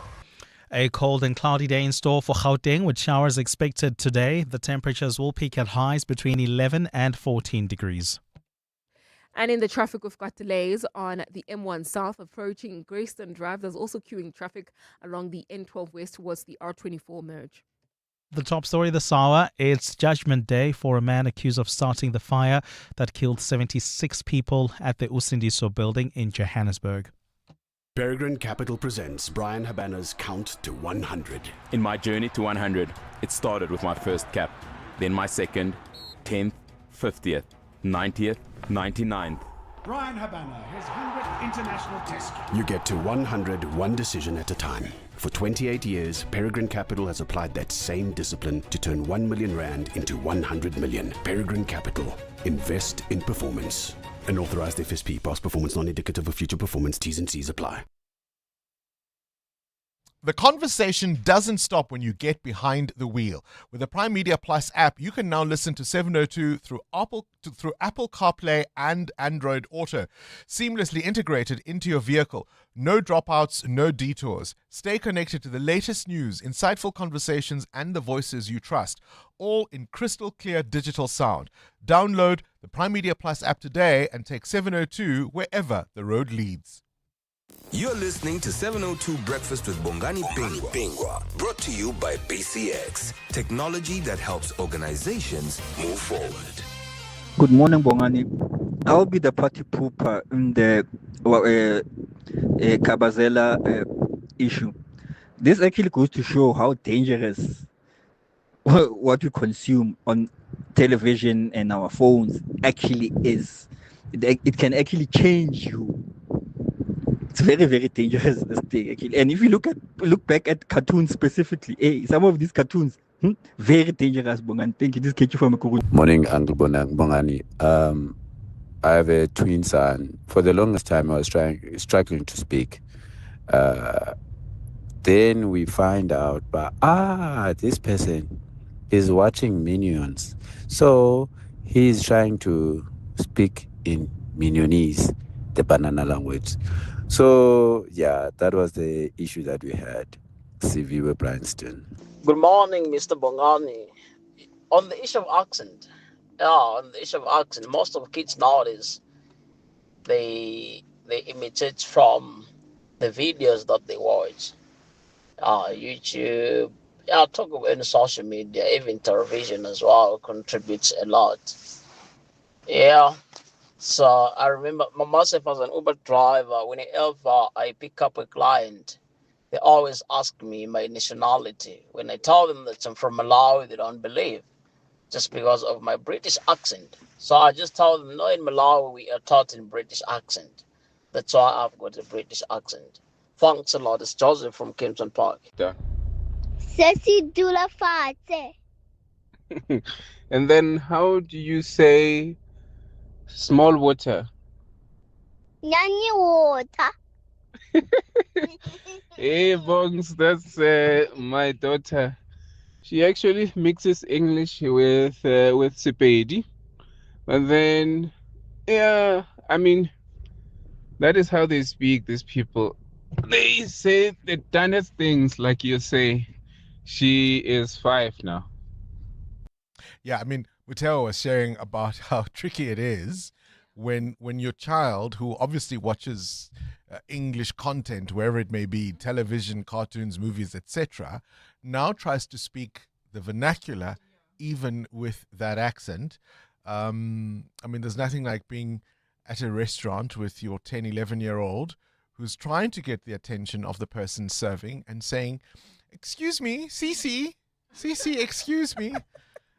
And you just want to curl. Because it's so embarrassing, right? You can understand the minion speak? I can understand the minion speak. My nephew, for a very long time, he couldn't speak properly. He couldn't speak Setswana, not English. He used to speak the minions language, which is so weird and confusing. And only us in the house knew what he wanted. Like if he wanted food or he wanted... What would he say? I can't remember. I can't explain it. The minion Try. language. No, I'm not going to do that. Going this far now. I am not going to do that. Because you could understand it. Yes, because he would point to things. If you want, just give us one word. Come, Amma, you can. No, I can't. We believe in you. I cannot. There you go. That's the minion language. EWN Sport. Well, I'll tell you one team who aren't minions, Cindy Paluta, the All Blacks. Right. They mean business. Yeah, they do. But to be fair, they played the Sharks. The Sharks are riddled with injuries. They're missing their Springboks. We didn't expect it to be a closely contested battle. But Look, you did say yesterday, compared to the Stormers, this would be easier for the All Blacks. I didn't expect it so. But, I mean, there's nothing like game time. There's nothing like acclimatizing to the environment, to the country. Yep. All of that is going to be important for the big games against the Bokke. Right, and so the score last night was 54-0 to the All Blacks. And they'll be a bit concerned, but not too worried. Damian McKenzie sprained his ankle in the match, so he's going to be rested up until the tests with the Springboks. Fans obviously questioning why the All Blacks would risk top players in the build-up to facing the Boks. Here's Coach Dave Rennie. Yeah, it's just getting more footy instead of Scroop. So, we've now had 5 games this season, and I think we've got a lot better understanding of the game we're trying to play. We've got a lot more people who have got good time, and so we shared the load a bit, but there's really good competition for spots. And I think that's really important heading into the test in a couple of weeks. Yeah, I mean, the only comfort, or not the only, but certainly some comfort in knowing Russie's watching. That's what I thought last night as well. Yeah. But his team has only had against Argentina, which was a real test. I believe that was a proper test for the Springboks. Yeah. Considering though that New Zealand lost to Argentina. So I think that's also interesting. Yeah. Although it was 2025, I get it. Yes, and we were also testing a lot of players that haven't played in a while because they've been injured, like your Earbins, your Sears, Sashas, those, Lodiaga. So it'll be interesting. Russ is watching. That's all I care about. Speaking of not playing in a while, before the start of play, Nanu, who recently joined the Sharks, performed the haka facing his former team, the All Blacks. Nanu says it was not something that had been pre-planned well in advance. I kind of said no because obviously this week I didn't want it to be about myself, being on the bench and the All Blacks and my history with the team. I wanted it to be about the All Blacks and the Sharks and the great rivalry, So I asked somebody for permission in terms of doing it out of respect on behalf of our team, on behalf of myself and my family, and I thought it was the right thing to do. The All Blacks next play the Bulls on Saturday. 4 games in the Betway Premiership tonight. Defending champions Orlando Pirates are away at AmaZulu. At FNB Stadium, Chiefs will play Skekone. Durban City hosts Arrows tonight and Milford against Siwalele. Last night, Sundowns were exposed. Even though they beat TS Galaxy 3-2, it wasn't until the 88th minute when Spelele Mkhalise scored the first of his 2 goals on the night for the win. TS Galaxy coach Bernard Parker. The game was decided in the last 15 minutes because we had a little lapse of concentration. At the same time is that these are the African champions. They've got quality in abundance, but I'm very proud of the boys in terms of how we conducted ourselves with the overall performance. Other results last night, Polokwane drawing Stellenbosch 3-3, Gallants goalless with Kruger United, and Richards Bay held Chippa 1-1. In Austria tonight, it's the UEFA Super Cup final. The Champions League winners, PSG, will battle Europa League winners Aston Villa. That's at 9 p.m. And at WAFCON, the semi-finals, Algeria against Malawi, followed by Morocco and Cameroon. Cindy Paluta, Eyewitness News Sport. EWN Traffic. Catch up with the roads now, 17 before 9. There have been some delays on the M1 South, a number of accidents. Amma, give us a wrap-up of the morning's traffic. Well, Bongani, some of the accidents have cleared, but we still have delays on the M1 South between the Baku turnoff and Marlborough Drive. There's also queuing traffic reported on the N1 South towards Fourways. This is just as you approach Winnie Mandela Drive. And then if you are heading towards the city of Tshwane, a slight backup really on the N1 North approaching Allendale Road. That's due to roadworks. More updates at the top of the hour. Stay tuned. There's more EWN on air, online, and on the EWN app. That's Thabo before he got naked. When Thabo's car broke down, he did what every manly man does best. Hit things, fiddle, and hope it works. So Thabo got naked. He got comprehensive car insurance in seconds and can now call roadside assistance anytime on the Naked app. Tools down, Thabo. Cover your car and home now at naked.insure and see how easy insurance can be when you get naked. Naked Financial Technology is an authorized FSP. Get naked. Mavis, I wonder if I should sell my car. I'm not sure where to go. Wanna sell your car, but don't know what to do. You don't have to go far, we come to you. If you're rolling on a 1.5 or a Lacquer 2.2, doesn't matter what you drive, we buy cars once you. We Buy Cars, the easiest way to sell your car by far. Join us. Let's walk the talk. This is 702. Morning, Bongani. Look, the biggest enemy of local government is tenderism. The biggest enemy of local government is corruption and maladministration, which comes out of tenderism. So I will totally disagree or totally oppose a system whereby we will think that by tendering or selling part of the municipality, local government, it will solve service delivery. Service delivery, we know, is the panacea of good governance. However, my wish is that it's supposed to be basic. And the other thing, I think, if local municipalities can start to hire people with skills and knowledge, good competence, maybe that one will assist. Thank you. Well, one of the things we have to think about is what really cadre deployment has done to open the floodgates to corruption, even if you have the tendering system where private sector players provide services to municipalities. And the DA is first out of the gates in terms of putting an election manifesto out there. We'll certainly be looking at the others that will come from various political parties. But one hopes that whoever runs things, whoever's delivering services, things are done and they're done right. And if over time then we build capacity for municipalities to do these things themselves, then all the better. Right now, though, I think the need of the hour is to get things done.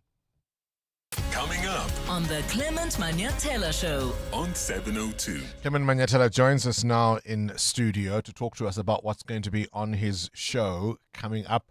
A very good morning to you, Clement. No doubt we'll be dipping into Madlanga yet again. Not today. Not today? Not today. I just want your reflection, I suppose, is really where I'm going with this. It's one thing to be gobsmacked because, you know, what you thought was a disappearing message was played or shown at the Madlanga Commission of Inquiry. It's quite another to be caught in lies before you're even asked a single question. Yeah. I think he doesn't, because Fadil Adams is a politician and a young one at that, by the way, because, I mean, he's this is the first time that he serves even in parliament. So and he's the leader of his party. He's a leader, which is also a new organization. Yeah, that's what I'm saying. So there's no Gwede to rein him. Yes. You know what I mean? There's no one to say, young man. And I think he forgets that parliament is a different space. I mean, you've got immunity there to also even say things about people. But when you are at the Madlanga Commission, you are under no oath. Parliamentary privilege there. There are no parliamentary privileges. And I think he just needs a Gwede, someone who can say, Danami, Mamela. But of course, as the president once told us, you don't interrupt a rival, an adversary. You let them destroy themselves. Let them destroy themselves. What we're going to do on the open line this morning is pick up on the conversation you had on your big interview today about what the DA is proposing to bring in the private sector at local government. In fact, it's actually something that our government, through Treasury, has been trying to do. And I spoke to the Minister of Finance last week. He did touch on it. And I asked about, okay, are we ever concerned about pricing? Because, you know, where the private sector gets involved, they run things like businesses. So the consequence of that could be that, yes, you're going to get your services, but you're going to pay a little bit more. So how comfortable are you with that? So that's a question I'll ask the listeners this morning. We'll also touch on the unemployment numbers that were released yesterday. But at 10, we're going to be in conversation with the Department of Labor. We'll be joined by Jomo Sibia, the Deputy Minister of Employment and Labor, discussing the state of labor law compliance in the country. Can you believe that out of the 114 workplaces they inspected, you know how many were compliant? I think something like 3. 9. Yeah. That's crazy. At 11, we'll do our Listener's Choice feature. Today, we're discussing the rise in illicit trade of medicine in South Africa. And then we wrap up the show at 11:30 with the Sharing Space. Interesting story today about politics in friendship. Do you discuss politics with your friend, or is that a no-go zone? because you know it can lead you to the path you can't return from? I think it's difficult to avoid it. Mm-hmm. I think that there are friendships where we can have principled disagreements, and there isn't a sense that our bona fides are at stake. But I have lost friends in the last year because of a divergence in our politics. And it's something I've said openly before. I have lost friends who are Zionist, and we're no longer friends because we won't see eye to eye. And for me, that is not something that is just about political debate. When you consider what has happened to Palestinians, and so for me, that's just an absolute non-negotiable. So it depends, but there have been scenarios in which we will part ways. I have lost friendships over disagreements around, I suppose, I mean, it is political, but it is also perhaps cultural. I will not have friends with people. I will not be friends, rather, with people who are homophobic, for example. That's been a reason for a friendship to stop. So absolutely, I think it's important to have those conversations. But be principled. I like what you're saying. I don't think I would want to be friends with anybody like that either. We can, but also, I mean, so there's a level at which we can say, oh, okay, you're leftist, perhaps I'm more center, or you might even be conservative. That's fine. We can disagree about those sorts of things. But when it comes with a human cost and lives and suffering, and people just refuse, even though it's staring you in the face, then you can't. No. Well, we'll tell you why I'm asking you that question at 11:30 on the sharing space. All right. We'll have a principled agreement with Clement Manyatela between 9 and 12. Running a small business means every rand counts. Thanks to My Way Business Insurance, I save up to 20% on my insurance premiums every month for my buckies and tools of trade. Now, I get to save some extra cash for my business and focus on giving my clients world-class service. Switch to My Way Business Insurance and save up to 20% on your buckies and tools of trade. Real businesses, real savings. Call us on 0860 646464 for a quote today. My Way is a licensed non-life insurer and FSP. Standard rates and T's and C's apply. You hear that? That's the sound of business execution finally visible. No more chasing people and reports. No more disconnected systems. No more guessing if our business is performing or not. iStratGo connects strategy, people, performance, and day-to-day work into one clear software platform, so leaders can see what's working, what's not, and where to focus. Because when execution is visible, everything runs better. Book a demo on iStratGo.com. iStratgo.com. This is Breakfast with Bongani Bingwa on 702. Let's walk the talk. 8 minutes before 9, let's tell you about a fantastic new play that is going to get a lot of people thinking long and hard. It's called A Good House, and the premise is a gated community with all the rules around development and how you build and who does what when. But in the middle of this gated community, on an empty plot, a shack emerges. And of course, as you might expect, the residents of the community are all flustered about it. And then comes the question of who becomes the face of the campaign to get rid of it. A black couple are chosen, and they are the ones who are recruited to be the public face of a campaign to have this shack demolished, because assumptions are made about who the residents or the owners of the shack might be. And the play challenges all our assumptions about race and class and their intersections in South Africa. Lesoko Siabe is one of the cast members, actress, voiceover artist, and joins us to tell us about A Good House. Lesoko, very good morning to you, and thank you for your time. Welcome to 702 Breakfast. Hi, Bongani. Good morning to you, and good morning to your listeners. It's lovely to be in your company. I mean, the idea, the premise of this play, as I've been told, I think is going to get a lot of people talking, particularly about race, class, the face of privilege, and what it costs to belong. 100%. And I think what the genius is about Amy Jefter's writing and directing is that every one of those characters that you see on that stage, you'll recognize immediately. You know that guy who is upset in the morning because the rules of the community have not been followed to the T. You know the highly strung guy who is like, what are we going to do about this shake? And we also know some of the black characters who, can afford to stand on principles and say, well, why should people move just because their house doesn't look like ours? Yes, we're in a gated community, but everyone deserves a good place and a good house to live in. And just because we're black doesn't mean our politics are necessarily particularly aligned with yours, just because we are in the same socioeconomic standing. So the play is super fun.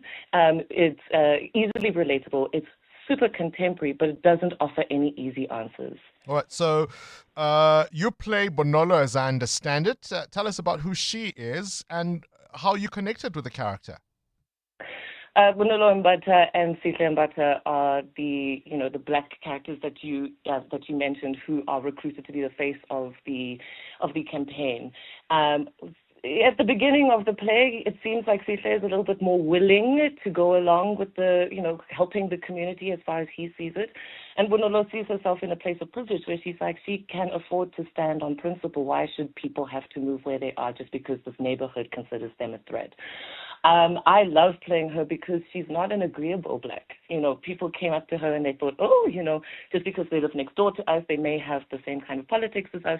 And she really does challenge the residents to think about, well, what does it take to be a good neighbor? What does it take to assimilate into a neighborhood? And she's incredibly elegant.